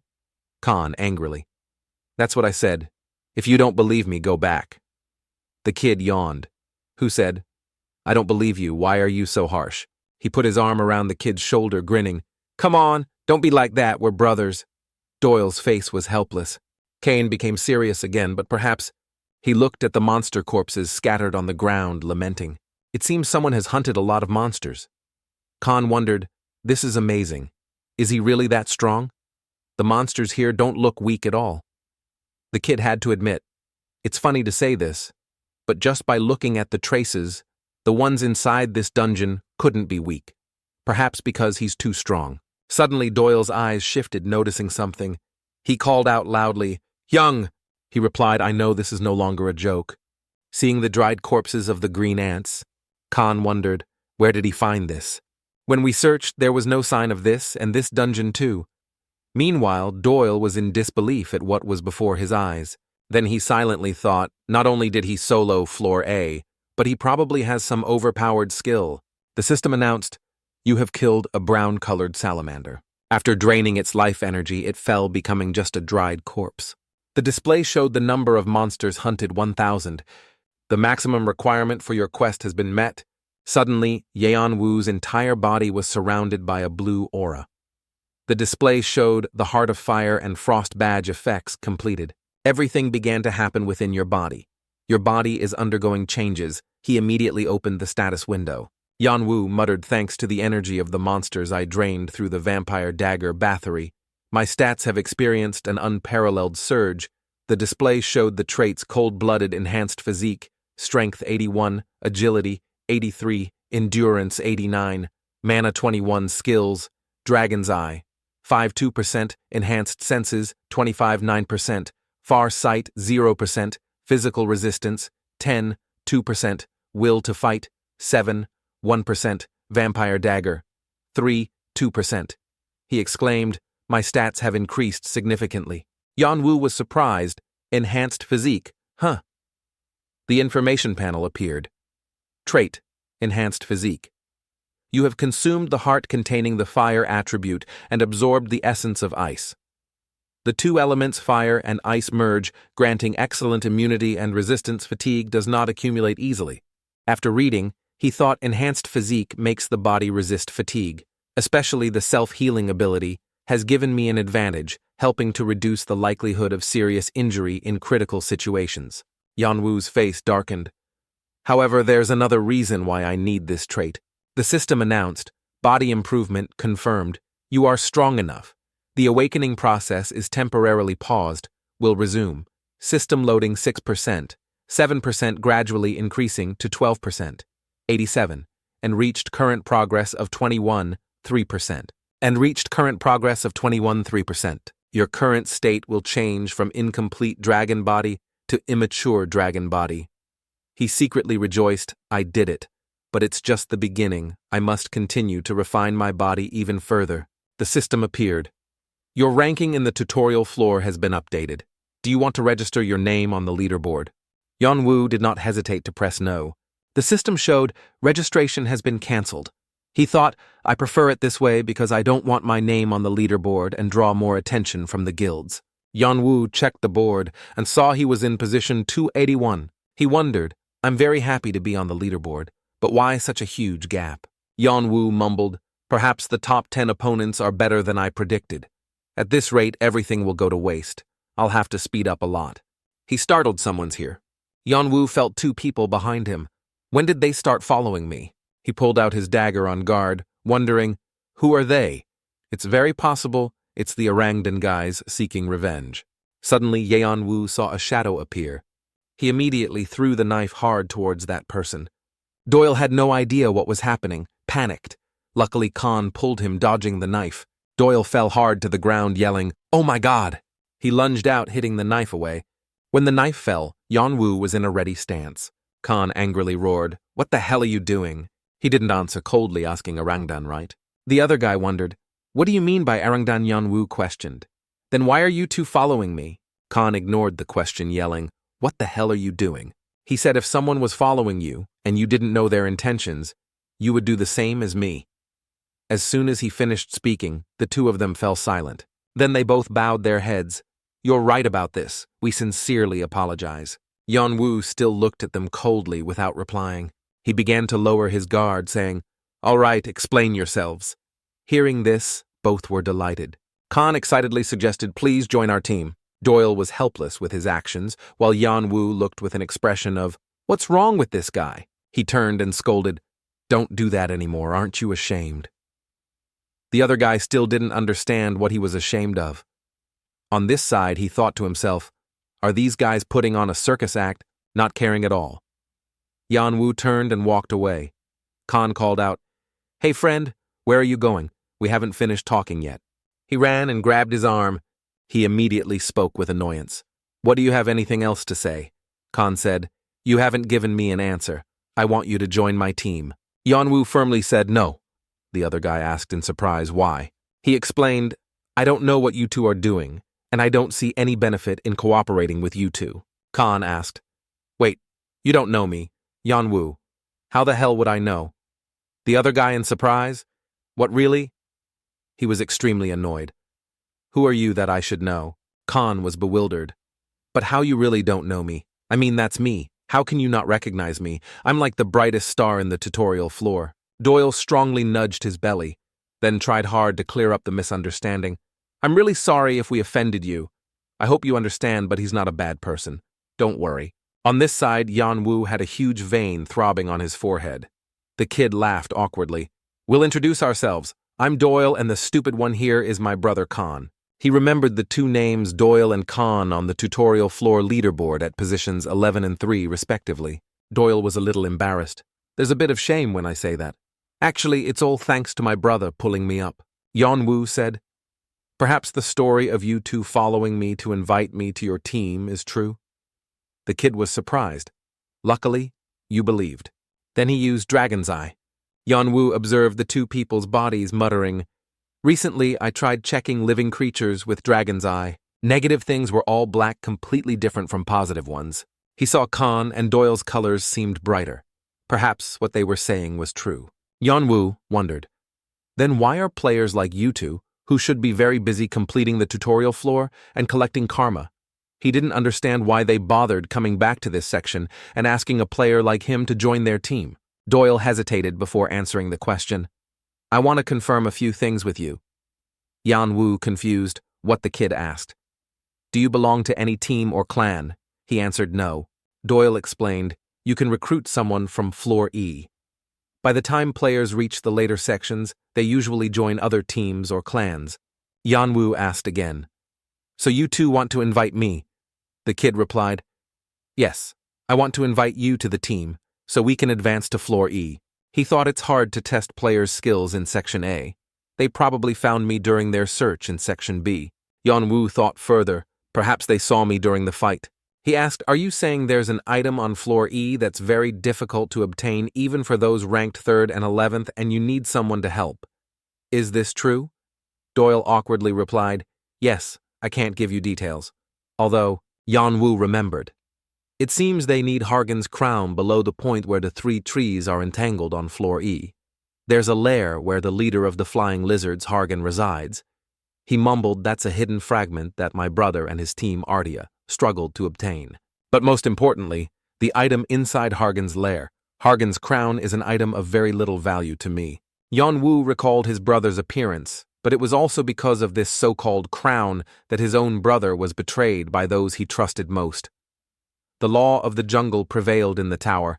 If someone turned their back on an enemy, they could be devoured. He thought to himself, if I have teammates, I will only choose 1 or 2 people. That's a number I think won't be a burden and will be easy to discard. The kid offered benefits. You won't be disappointed with the compensation. We can also adjust the conditions if you need anything else. Doyle asked. What do you think? I'm sure it's not a bad deal. Even for you. Yanwu thought to himself, it wouldn't hurt to help them a little, right? He accepted. All right, I'll help you guys, but on one condition. The kid asked what Yanwu stated the condition. Besides the item you need, I want all the other rewards. After hearing his condition, the two looked at each other and nodded in agreement. Doyle replied, All right, it's all yours. However, you have to show us what you've got. Khan laughed happily, reaching out to greet him. Anyway, it's good to meet you, so tell me your name, brother. Yanwu shook his hand, but in his head, he thought he seems friendly, but I can't tell him my real name. Instead, I should give them my code name, my second identity, when I was on the African battlefield. Yanwu gave his code name Kane. My name is Kane. The system displayed a notification. You have completed the black path of floor B as a solo player. You have achieved a feat not easily attained. Additional karma will be provided. You have completed floor C as a solo player. You have completed floor D. A goblin lay on the ground, gasping for breath. Human too strong must. Yanwu finished it off with his dagger. After finishing, he calmly wiped the blood with a cloth. Khan stood behind him, thinking, What am I looking at? Is he the same person from Section B before? How can he develop so quickly? After eliminating all the goblins, he went and pushed the door open. The notification panel. You have completed Floor D as a solo player. All status effects will be removed. You have entered Floor E. He stretched and sighed. Indeed, the inside of Dungeon Section C was quite stifling. Doyle rubbed his eyes, saying, And I'm a little sad to leave. It was the perfect place for a nap. Meanwhile, Yanwu shielded his eyes from the blinding sunlight. He began to read the information. The tutorial floor can be classified into 2 areas, the inner area and the outer area. The inner area refers to the first areas from Section A to Section D, designed to help new players realize their skill level and train what they lack. The outer area refers to the later areas from Section E to Section G, testing the skills that players trained in the inner area and certifying their proficiency. A notification appeared. The challenge for Section E will now begin. Yanwu was astonished. Another piece of information appeared. You have been granted a token. He looked in hand. I had a blue token. The system panel displayed, many tokens are hidden throughout Section E. They can also be transferred or traded between players. Collect tokens to determine your qualifications. Khan looked at the token in hand. Yanwu complained, It annoys me every time I see that. He realized this meant it was possible to threaten or even kill others to take their tokens. The system provided information to obtain tokens. You can do assigned missions or you can steal from other players. Yanwu mumbled to find hidden tokens throughout Section E is a difficult task. Instead, hiding and ambushing other players, then killing them to steal tokens will be much easier. He recalled my younger brother had a difficult time dealing with such a problem, but what made Athea different from other teams was that despite all temptations, they passed Section E just by collecting hidden tokens without any betrayal in the team. Suddenly, Yanwu's gaze shifted attention. He thought to himself, Khan and Doyle just stared at their tokens, and they were not interested in taking it. It seems they had collected quite a few tokens before returning to the B floor, or they might have collected all 99 tokens. Wu turned to say, I have finished reading the message, so let's move. He said he was looking for a hidden piece in Section E, right? So let's finish it now. Then I still have to go find my tokens. Khan replied, yes. But there is quite a distance from here to there. It will take some time until we get there. Floor E boasts a large area and is much wider than the previous 4 sections combined. Thanks to this, each area has its own geographical characteristics in a different environment, forming a unique ecosystem. Black rocky mountains were arranged behind an arid desert along the east, and a river flowed through the prairie stretching to the west. Small hills extended to the south. A vast forest covered the northern area, and at the end of the forest was a muddy swamp, and each area also had many monsters. Small monsters like goblins and kobolds formed villages around the forest. They shared food there, forming a population. But larger monsters like trolls and ogres lived deep in the forest. Lizardmen, Sangong, and orc settlements were once seen in the northern swamp, the eastern desert, and the western prairie. The challenge is to search for tokens while dealing with monsters and protecting your tokens from players.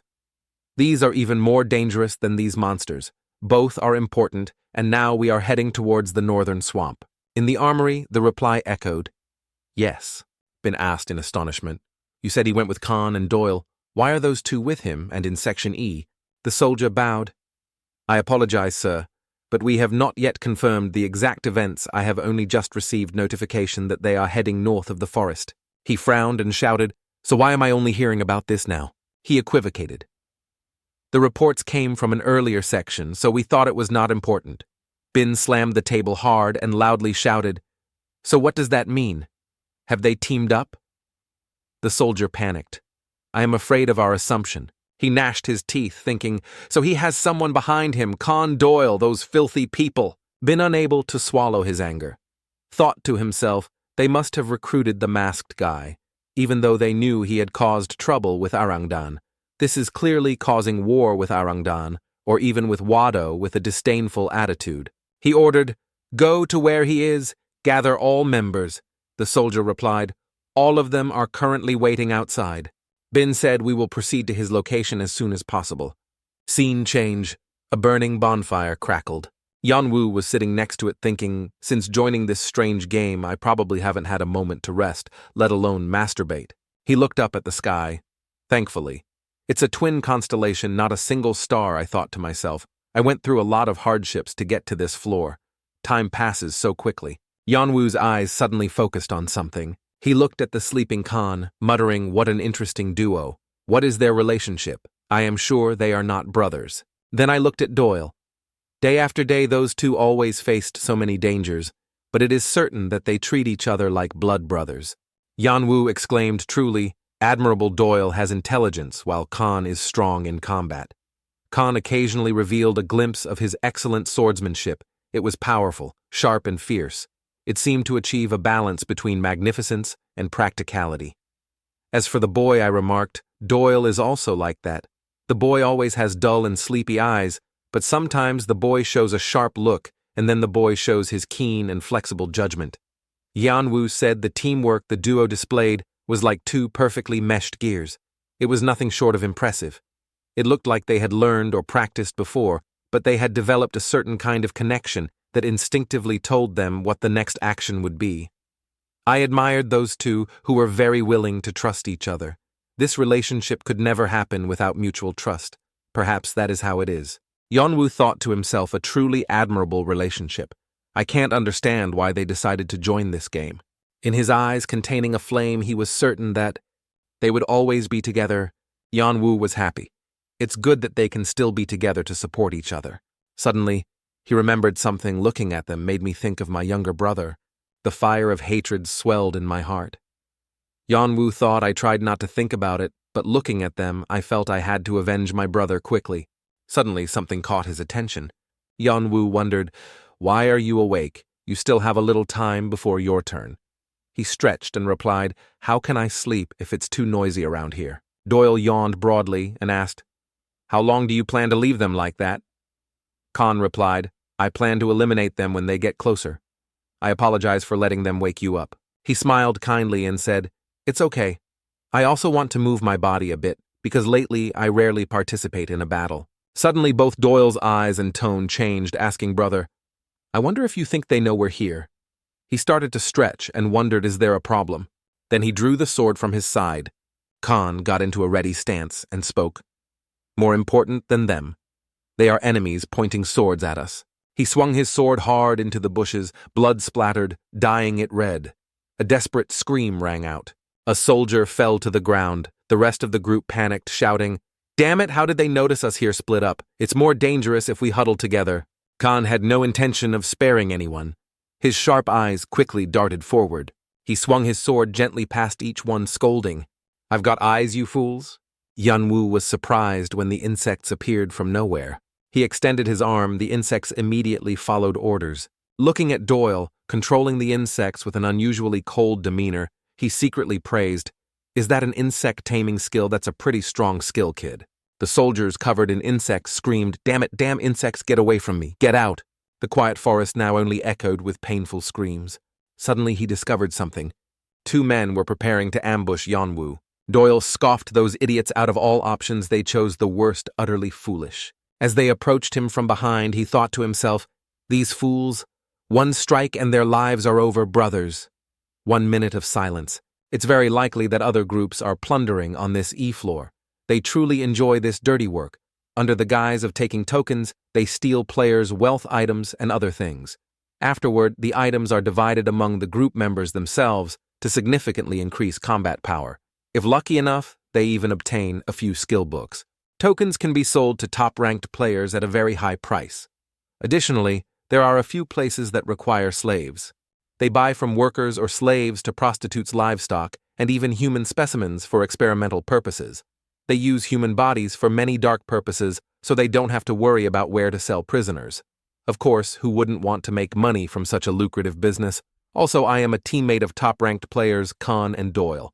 The pierced man raised a dagger, approaching step by step. No one knew how many tokens they were holding, or the items that the 2 top-ranked players asked them to keep.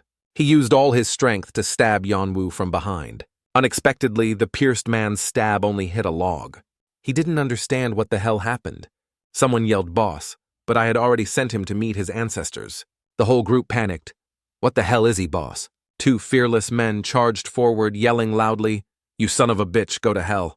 Yanwu calmly assumed a stance. The 2 were quickly dealt with by him. Only shouts of painful screams remained. Another tried to resist. Yanwu gently dodged the attack, then delivered a blow from under the neck upwards. Blood splattered along the cutting path. The remaining men screamed in fear, Mother, run fast. His eyes were sharp and cold. On the ground, only dry corpses remained as Yanwu drained their energy, counting a total of 21 people. He marveled. 81 tokens. Perhaps this hunt wasn't bad. Doyle was astonished. That's amazing. This is the first time I've seen someone earn tokens as fast as you. He said all these 81 tokens must have been stolen from other players. More than 1,000 people have been here searching for tokens and fighting them. 81 is a small number compared to 1,000. Yanwu spoke. But that can only be because they are hyenas.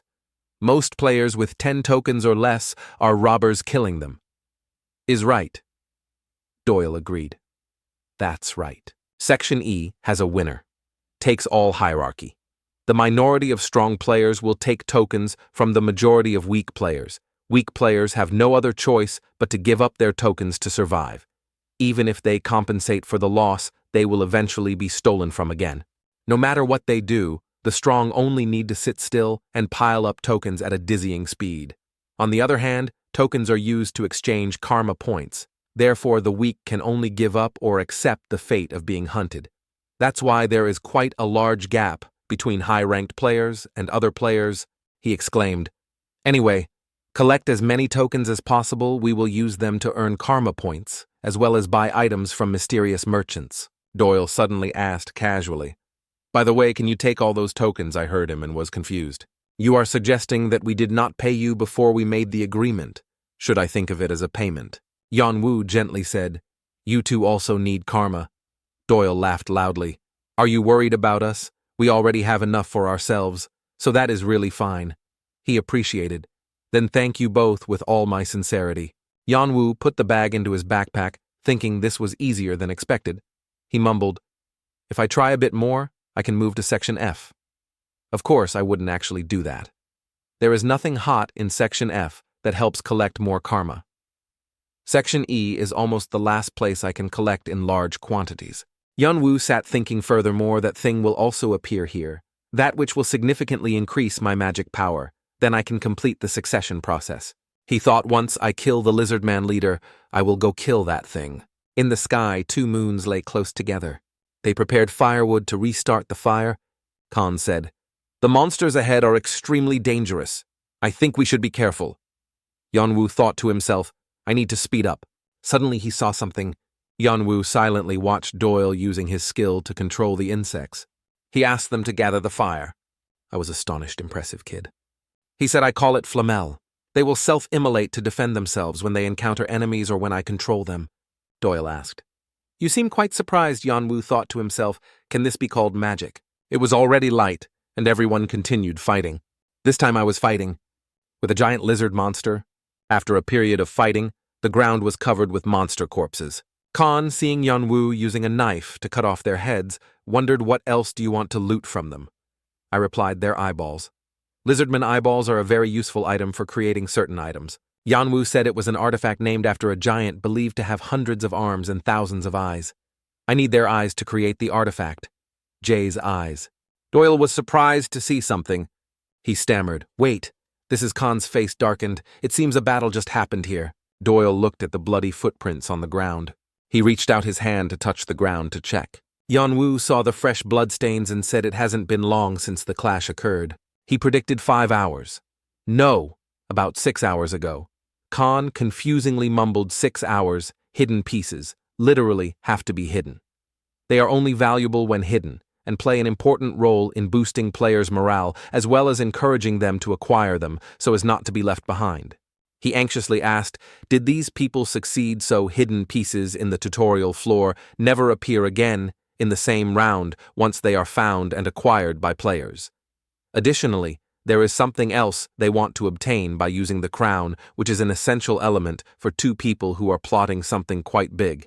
Therefore, the interference of other players is not good news. Yunwoo coldly replied, there are only traces of entry, but no traces of people leaving here. And it's clear that those who came here did not find Hargan's lair. Khan exclaimed, what do you mean? He immediately pointed down at the tracks. Look here. Very clear tracks were visible on the ground. Yunwoo speculated, those are traces of something heavy being dragged on the ground, perhaps the body of a player. I think the lizard man used bait and lured them here. Khan wondered, and then what? I replied, no one knows what happened next. Yunwoo explained, monsters are not always prey. There are times when monsters become hunters and view players as their prey. This place is their home. They know advantageous geographical locations, good for ambushing players. Of course, there will be traps lying around. This is definitely related to those traps. Khan angrily cursed those damn monsters. We should be more careful. He thought to himself, I thought he was very naive, but he can remain calm in necessary situations like this. Suddenly Yunwoo saw something. I saw Doyle was very angry about what the monsters had caused. Doyle unexpectedly saw Yunwoo looking at him. He immediately changed his expression and smiled friendly. This made me feel confused. Khan said, we haven't told you anything about this place, have we? Yunwoo thought to himself, until now I have pretended not to know, so now I must continue to pretend. Besides, I want to see how much they know about Hargan's lair and what plans they have in mind. Khan said, this place is called Hargan's lair. I feigned ignorance. Lair, you mean? He replied, yes. Do you remember the lizard man we dealt with on the way here? Hargan is one of its leaders, the one who rules a king like Hargan, and this is where Hargan resides. Yunwoo marveled, it seems Hargan is very strong. Khan agreed. Certainly we two probably can't kill it either. I wondered even with me, the game hacker. He hesitated. I'm not sure about that, but it will still be very difficult. Additionally, there is a female in this lair. This one is even stronger than the male. Khan affirmed one thing is certain. No matter how hard we try, the 3 of us cannot kill both bosses. We will die in vain. Yunwoo asked, so what is our plan? He replied without hesitation, theft. Khan explained, the male is outside the lair, and the female is inside. While I deal with the male, You will distract the female. Then Doyle will take the crown from its head.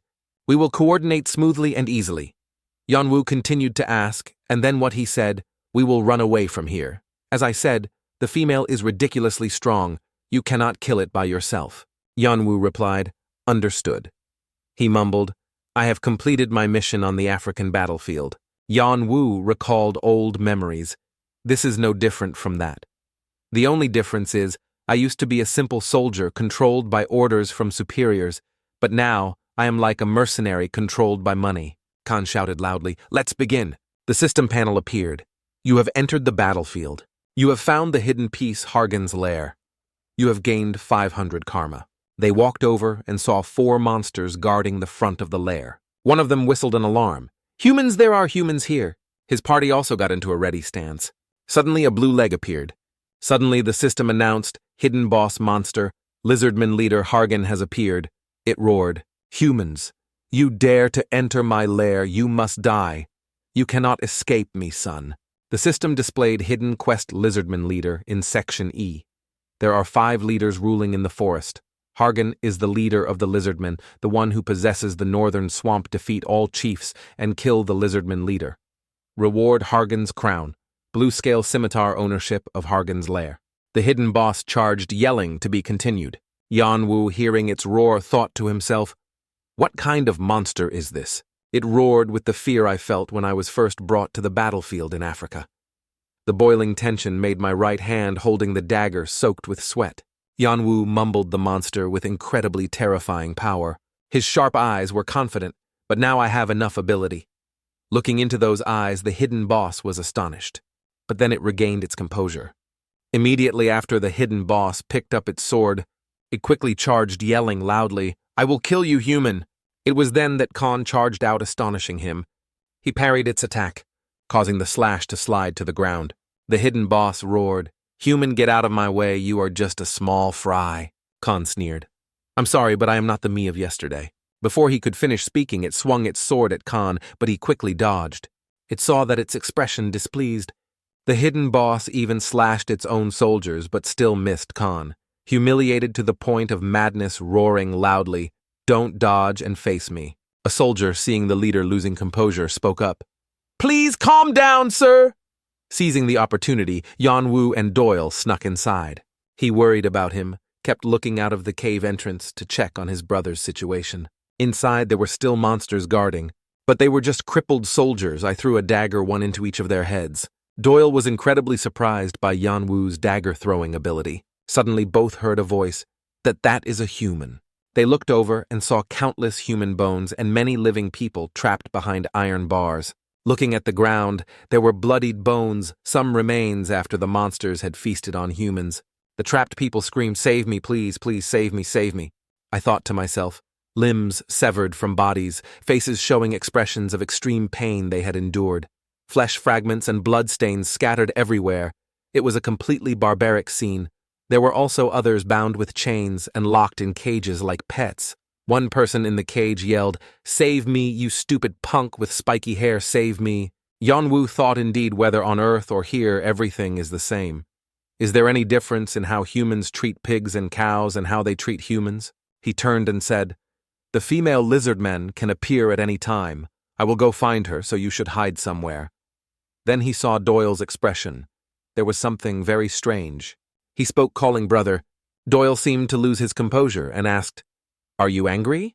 Yanwu was confused. Angry. He replied, yes, angry. How can you be so calm after seeing this? Looking at that expression, I thought to myself, that's right, the kid is just a child. Or did I kick his mother in there just to die by myself? Doyle questioned, you are also a human, a person who cannot be human. If they are not angry about this, then why are you so calm? Yanwu said, but if we save them, Khan will be in danger. The answer silenced him. He reminded him, don't forget Khan is still fighting Hargan outside. He cannot last long, fighting Hargan alone, and the longer we stay here, the more danger Khan faces. Yanwu Doyle. Keep calm and think about priorities. But if you still want to act on your own, I will immediately quit this job. You two might die just because you let emotions cloud your judgment.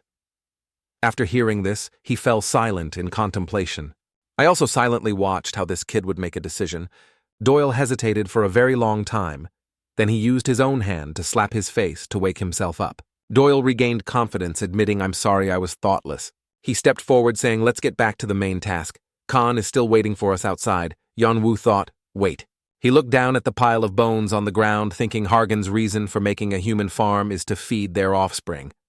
I should use that to my advantage. Yanwu spoke. "Wait." Doyle didn't understand what was happening. I asked for his opinion. "I just had a good idea. Can I modify our plan a little?" Yanwu said, "If things go smoothly, we can also save the people trapped here." Hearing this, his eyes lit up with joy. He proposed, "I need you to use your skills, and I need more fire to cook the eggs." Tarragon's large staff struck the lizardman hard.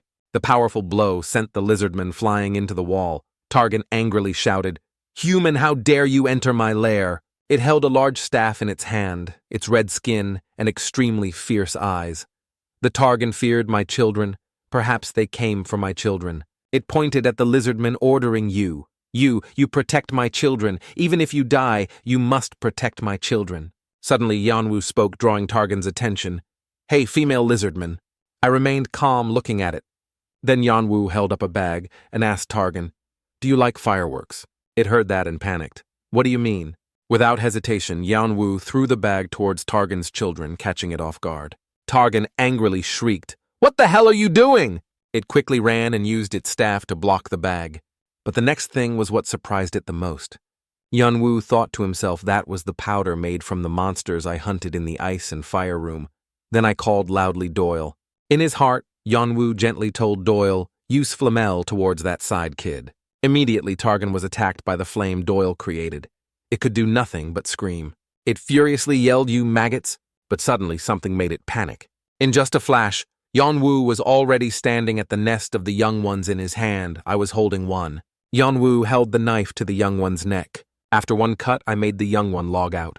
Targan, seeing its child like that, roared loudly, "How dare you do that? I will make you follow my child." Yanwu, still fearless, put the young one down and said, "If you treat humans as pets." His hand quickly picked up another sleeping young one. Yanwu continued to repeat the process, as before, his mouth still sarcastic. "Targan, you should be aware that this can also happen to you, right?" Targan fearfully ran over, still yelling, "Get your hands off that human." Suddenly it stopped, looking down. Its foot stepped on the pile of powder from earlier. Targan was burned by the fire again. It screamed in pain. In a moment, Targan was destroyed. The system announced, "You have killed boss monster Targan, the female lizardman leader. Additional karma will be provided." The lizardmen were demoralized. The monsters in Hargan's lair entered a state of panic. Yanwu walked closer to Targan and told Doyle, "Get the crown quickly. We must hurry and join Khan outside." In him I was calm, but still urged Doyle, "We don't have time."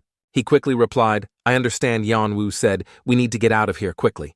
The crown looked incredibly precious. Doyle was captivated, looking at the crown. Finally got it. Suddenly there was a loud noise that caught both their attention. Hargan had returned to the lair. It yelled loudly, questioning, "How did you get in here? Why did you kill them?" Hargan painfully knelt before Targan's body. It collapsed, crying out, "Targan, my children." At this moment, Khan was still panting from just running into the lair. He was a little surprised to see the scene before his eyes. Hargan held his wife in his arms, furiously screaming, why was she killed by lowly humans? Suddenly it brought Targan's head close to its own. Yanwu and the two others were stunned by its action. The system displayed a notification. Boss monster Hargan Lizardman Leader has used absorption. Hargan has successfully stolen power from Targan, the female Lizardman Leader. The mutation is complete. The second heatwave attack was activated. Hargan's body rapidly grew larger. In a moment, it had completely transformed, becoming more powerful. Yanwu was astonished monster. Hargan slammed its weapon into the ground, so strong that it cracked the ground. Its two eyes were bloodshot. A massive stream of power radiated around its body. Yanwu immediately hid behind a rock. I thought its power cannot be underestimated now. A special skill. I calculated it will follow us no matter where we run, even if we burrow underground. Plus, its skill makes it not easy for me to escape. We need to do something right now. What should I do to defeat it? Yanwu was deep in thought about what to do in this situation when a small butterfly flew over, whispering to him, "Hyung, can you hear me?" Yanwu asked in surprise, "Kid, is that Doyle?" The butterfly replied, "This is indeed a help. I wondered if it would work, but it's certainly perfect. By the way, have you thought of any solution for this yet?" Yanwu quickly asked Doyle for a favor. "Kid, can you tell Khan about this plan?" He immediately replied, "If you want, I will send it to him." Yanwu praised, "Good, do it quickly." On Hargan's side, it had gone mad. "Humans, you bastards, show yourselves, you lowly ones." Suddenly, Yanwu stopped hiding and jumped in front of it. He provoked, "Come here, kiddo." Hargan charged like a whirlwind. "I will finish you right here." Yanwu seized the opportunity, using his dragon eye power. Hargan immediately froze in place. Without hesitation, Yanwu used a small dagger to block Hargan's large blade. It couldn't defend in time and stumbled forward. The blade cut deeply into the ground. Yanwu shouted loudly, "Doyle Khan, now fight!" Khan quickly charged out. He swung his sword, powerfully slashing Hargan. It cried out in pain. Doyle also used his power to release the flamels. He burned Hargan as he had done with Targan earlier. It became even angrier and felt intense pain. "You bastards!" Yanwu was a little relieved thanks to the coordination of the three. This monster's power had been significantly reduced. Hargan's eyes were fiercer than before. It threatened, "How dare you do that to me? It won't be long. I will send you to hell." Yanwu was worried again. Now if I miscalculate one step, it's very easy to be in danger. Hargan held the sword with both hands, looking incredibly fearsome. Yanwu thought to himself, "This Hargan is going crazy." He held the knife and charged towards Hargan. Yanwu blocked Hargan's attack, but it was incredibly enraged. "Lowly humans, you must die." Next, Khan charged Hargan furiously, yelled, "These bastards." Another flame shot out, leaving it no time to react. It could only scream in vain. After a while, it was exhausted, panting. Hargan still tried to yell, "I must avenge Targan, my children." Yanwu gripped his weapon tightly. He thought, this is the moment. A cut slashed across Hargan's leg. It cried out loudly. Hargan knelt, using its blade to support itself. From behind, Yanwu's hand touched Hargan's head. It angrily said, "Eat it, my hack skill." The system appeared notification. Blood-sucking sword battery increased by 4%. Hargan's vitality and energy were being absorbed. Hargan screamed in the large flame, "I will kill you. I will kill you." Yanwu absorbed Hargan's power. This power was so immense that his mask cracked. Khan and Doyle, witnessing this, were astonished. What? Hargan still threatened, "Good, but you won't live long either." It weakly leaned its hand on the blade, speaking its last words. "Targan, my children, I'm sorry, I am truly useless." Its hand shriveled and dried up, letting go. The system displayed a notification. "You have successfully eliminated boss monster Hargan. Additional karma will be provided." Bathory's blood sword successfully absorbed power and obtained certain skills from the target. You have learned the skill Heatwave. Hargan was defeated by Yanwu. The system helped explain the information. Bathory's blood sword skill too low, adjusting obtained skill. The Heatwave skill has been adjusted to the skill Transference of Flame. Transference of Flame rating not added to proficiency, 0%. Skill description, Hargan's innate skill.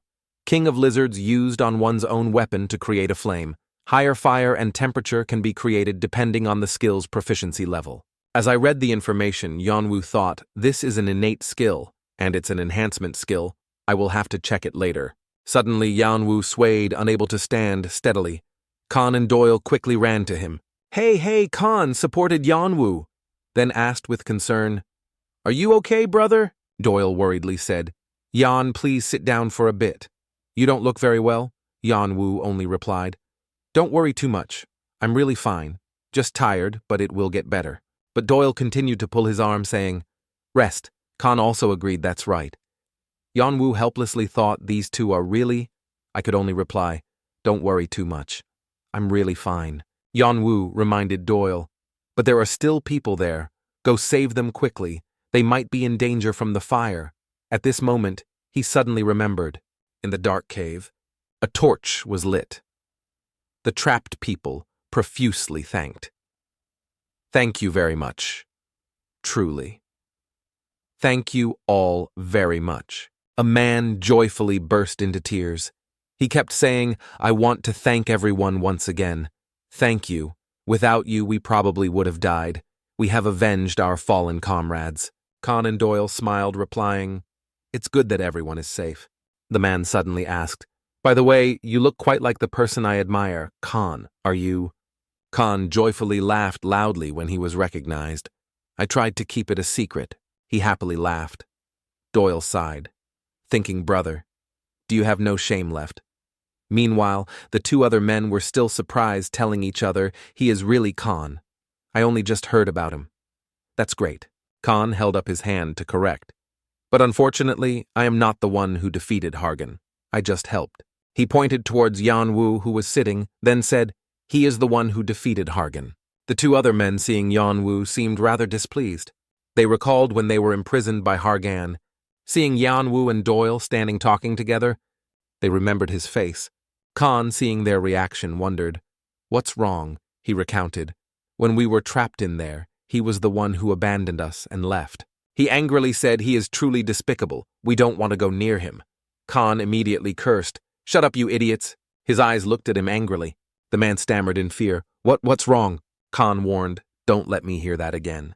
He pointed at the man and said, he is the one who found a way to save you all, and he is also the one who destroyed Hargan and is currently severely injured. Otherwise, you would still be in that iron cage. Think before you speak, you bastard. He trembled with indignation at Khan's words. If you dare to insult him again, I am not sure your life will be spared. He looked towards the others. They all turned away, avoiding his gaze. Having no other choice, he could only bow his head in apology.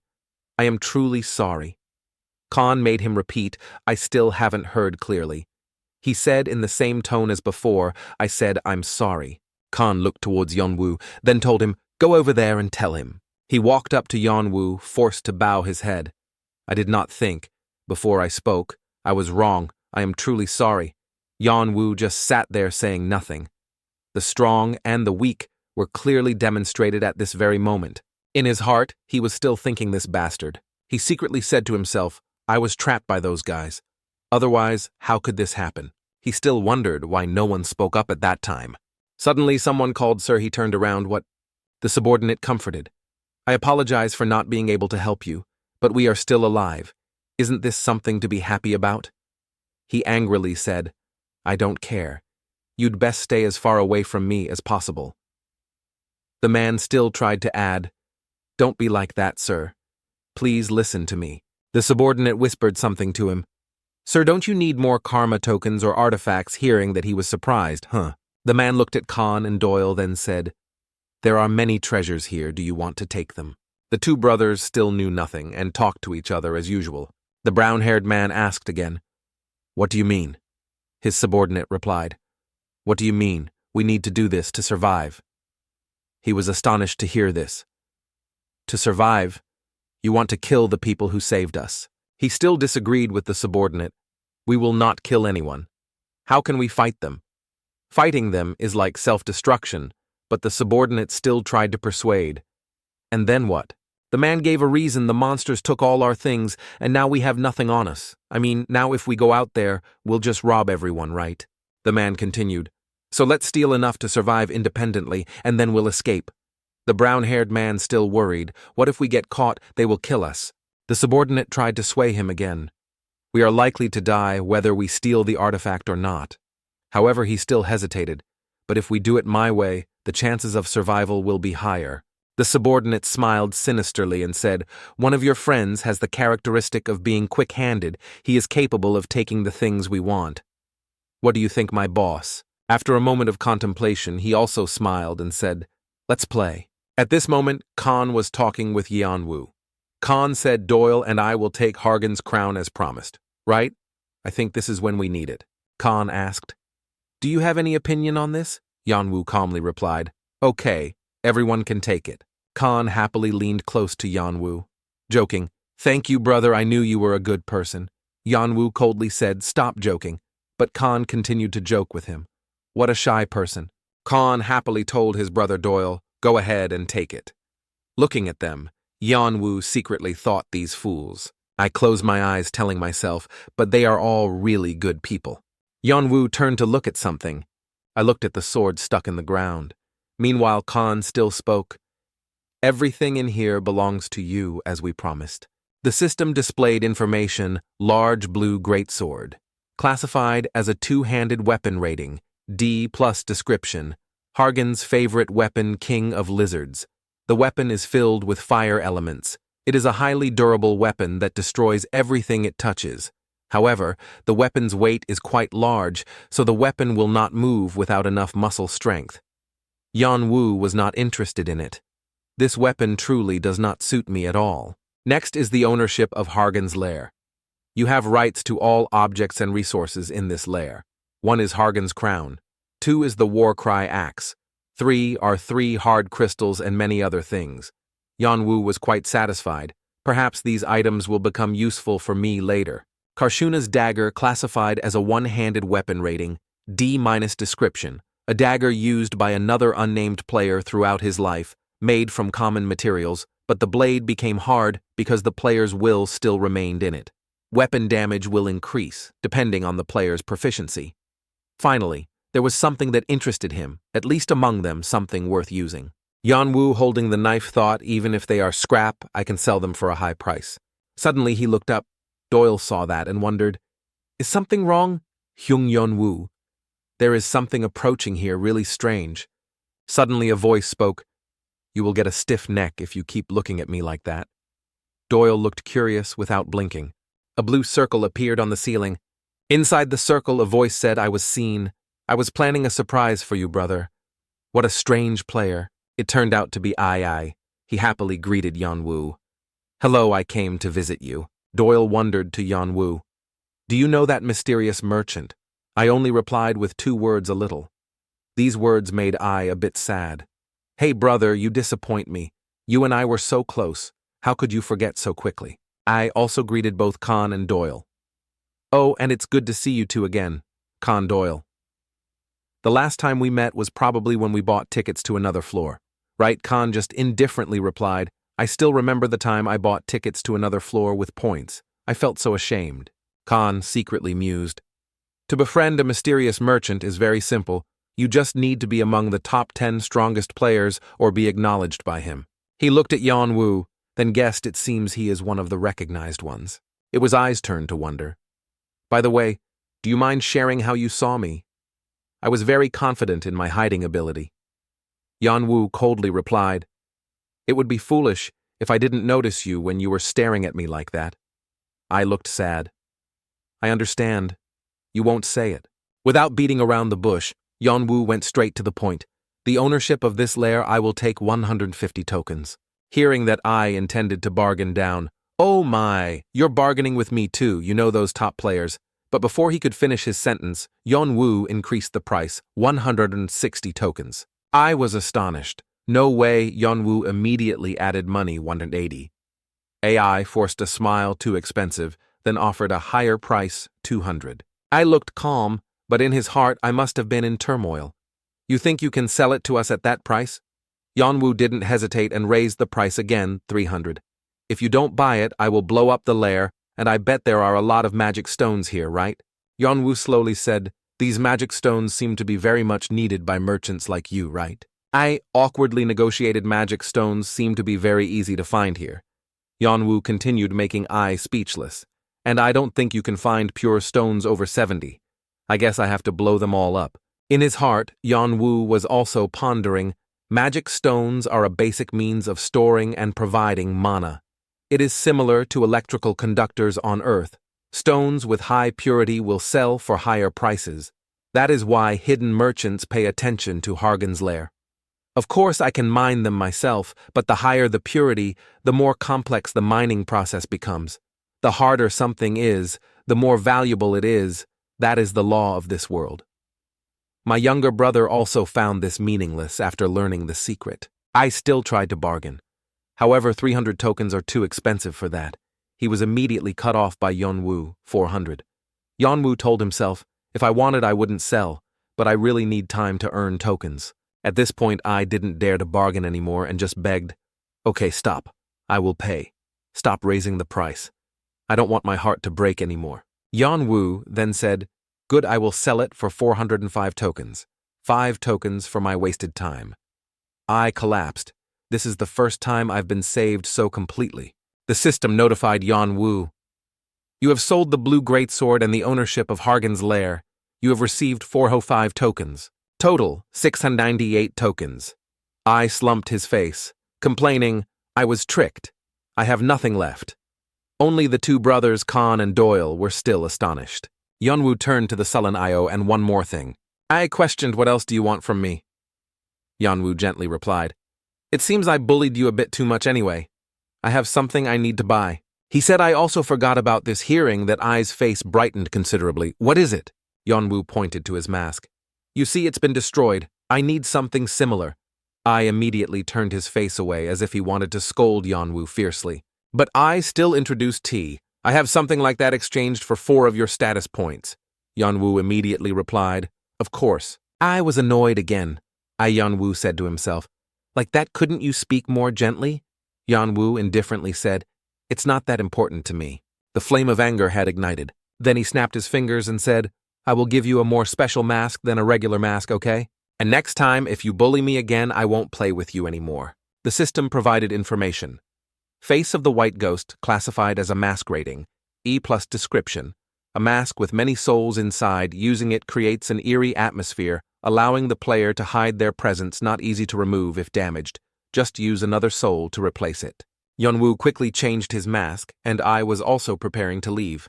The mask fit perfectly on his face. Yeonwoo thought with satisfaction, oh, I rate this mask quite highly. A mask with self-healing ability is truly suitable for me. A notification appeared. You have the face of the White Ghost. Before I left, Yeonwoo still added one more word. Thank you very much, I calmly replied. You're welcome, it's my job. I then told Yeonwoo, by the way, I wondered when you set the price for the magic stones, it seemed you knew something. Did you know what was going on inside here? I wondered when you set the price for the magic stones, it seemed you knew something. Did you know what was going on inside here? Only Yeonwoo remained standing there. He thought magic stones are basic materials for crafting high-grade items, and the quantity is very low. However, despite being sold at an exorbitant price, that merchants still bought them. He guessed this means that the demand for use and crafting of these magic stones is very high. The number of players is fixed, therefore there is only one reason for this. There is only one reason to mass-produce weapons, that is, a bloody war seems about to break out. Yeonwoo thought to himself, they can form a temporary alliance, but peace will not exist among this pack of wolves. Suddenly Khan walked over and asked Yeonwoo, what will you do next? Yeonwoo asked in confusion. Do what? Khan explained, I want to know about your next schedule. What is your plan? Will you collect enough tokens to go to floor F? Yeonwoo didn't answer immediately but thought, first, I should check the current ranking. I have reached 52nd place. Yeonwoo secretly marveled, my rank has changed rapidly.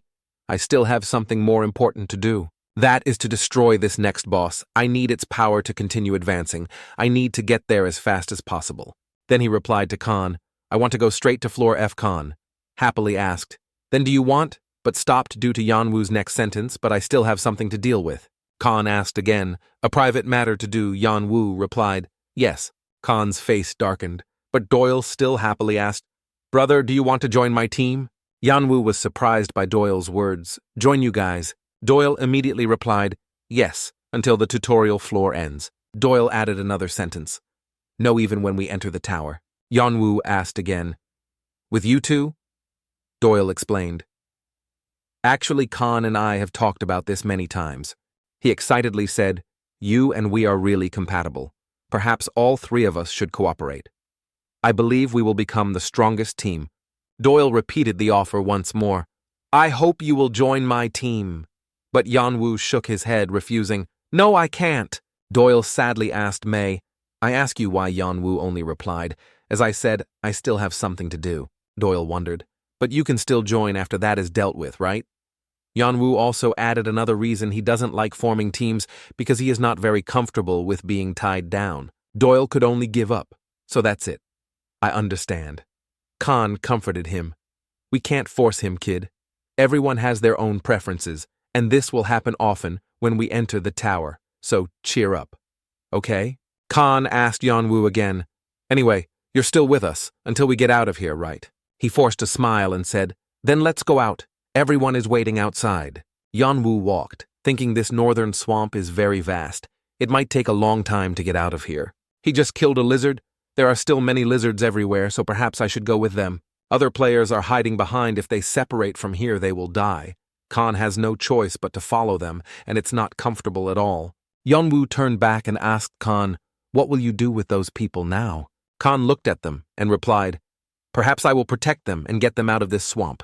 Yeonwoo dissuaded him. "It's not your job to keep them safe." Khan was angry to hear Yeonwoo say this. "I have a human heart. How can I leave them in this place?" But Yeonwoo had a different thought. There's something strange about them. Their attitude is too unusual compared to what I thought. Not to mention there are many monsters here too. I really don't want to stay here any longer. Suddenly, a cloaked man approached Doyle and asked, Can you give me some food?" Seeing that, Yeonwoo became even more uneasy. Another thing is that kid is too good to them. Without much thought, Doyle immediately gave him food. "Here, take some food." "Thank you." Yeonwoo secretly smiled. "Easier to get than I thought. This kid is so trusting." Alone, I silently observed. My thoughts must be right. I need to keep an eye on these guys. The sky was clear and blue. The man who had asked Doyle for food earlier now gave that food to the red-haired man. He handed it over and said, "Here's the stuff. I got it from the kid." The red-haired man smiled and replied, "Good." He thought his plan seemed to be progressing quite well. If they are discovered, they will kill this guy first, and I will still be safe as usual. He smiled sinisterly. But if I can take down the one ranked 3rd and 11th, plus the one who destroyed the Lizardman King, I can claim the first place. A truly perfect plan. The red-haired man licked his lips, looking very disgusting. He was smug, a dream I had longed for. Only when he looked at Yeonwoo, he felt a little worried. But sometimes I felt that under that white mask, cold eyes were watching me that was truly worrying.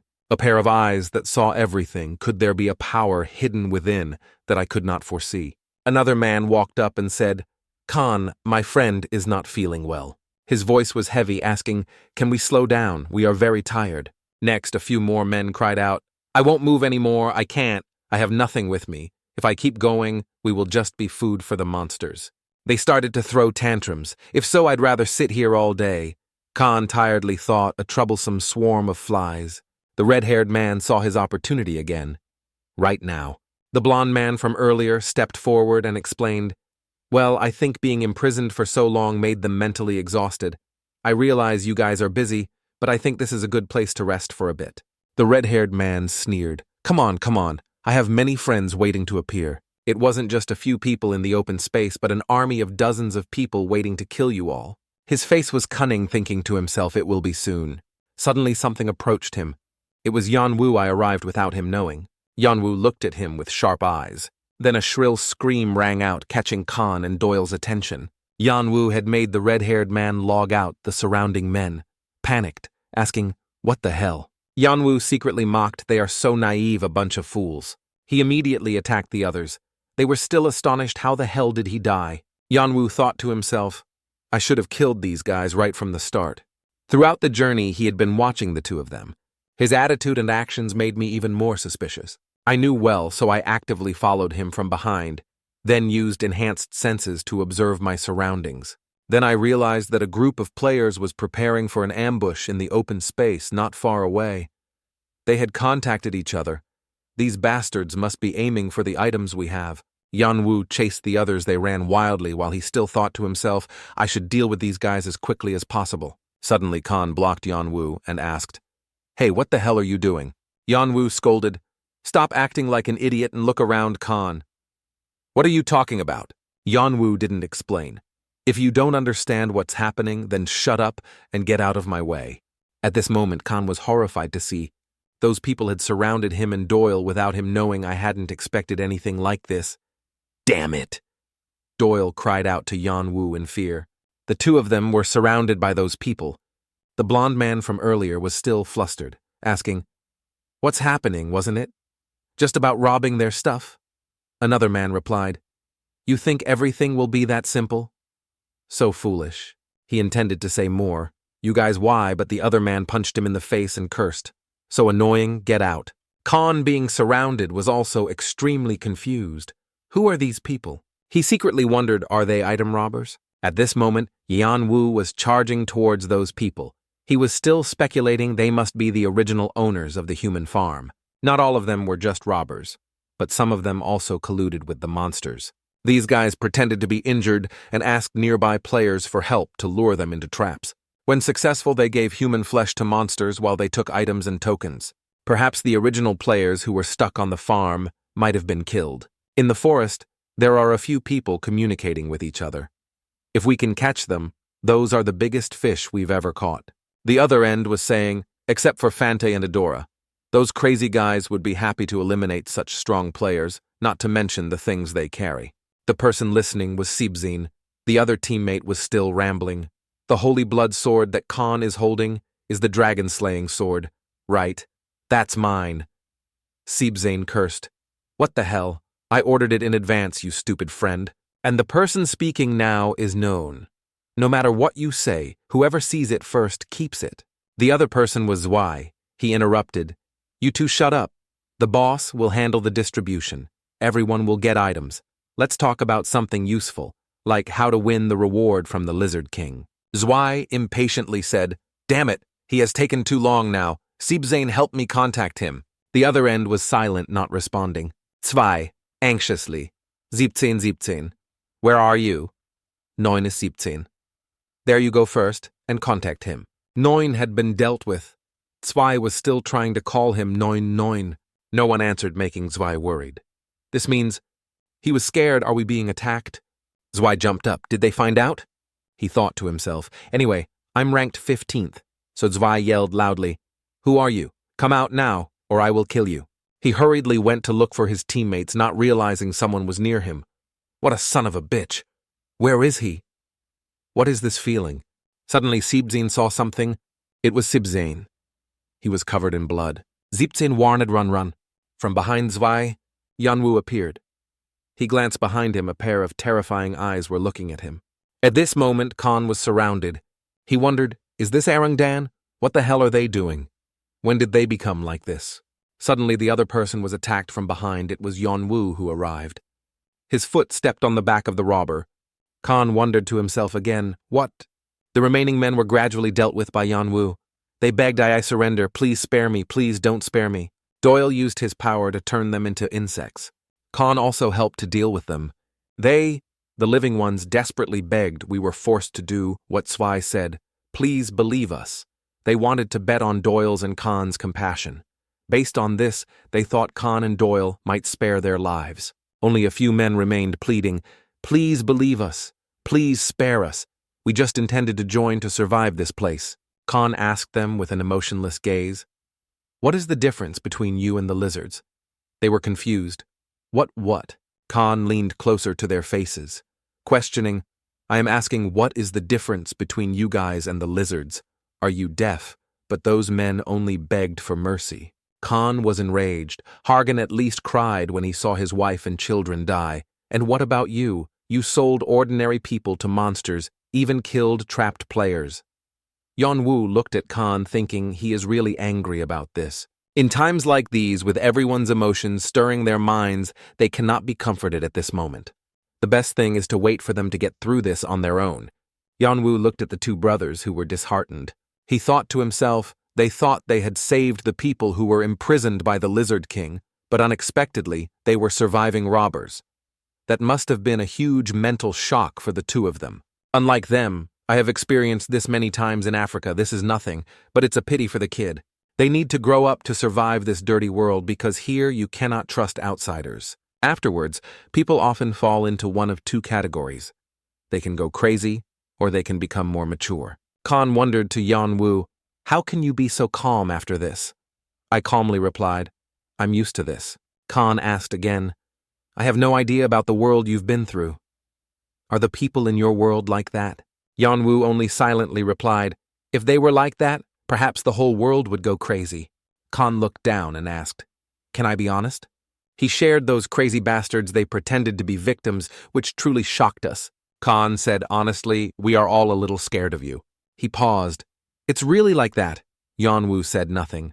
Khan was extremely confused. I don't understand how you can remain calm in every situation like this. He tiredly told Yanwu I couldn't help, but I think you suspected them from the start. Khan secretly asked himself, did he not trust anyone from the beginning, not even us? Yanwu answered himself, I haven't trusted anyone since coming to this world. Not even the two of them who want to build a relationship based on trust. This relationship has become cracked. Especially these two people who want to broaden their minds will be hurt if they know I cooperated with them purely as partners. Yanwu thought for a while. Perhaps this is a good time for me to leave.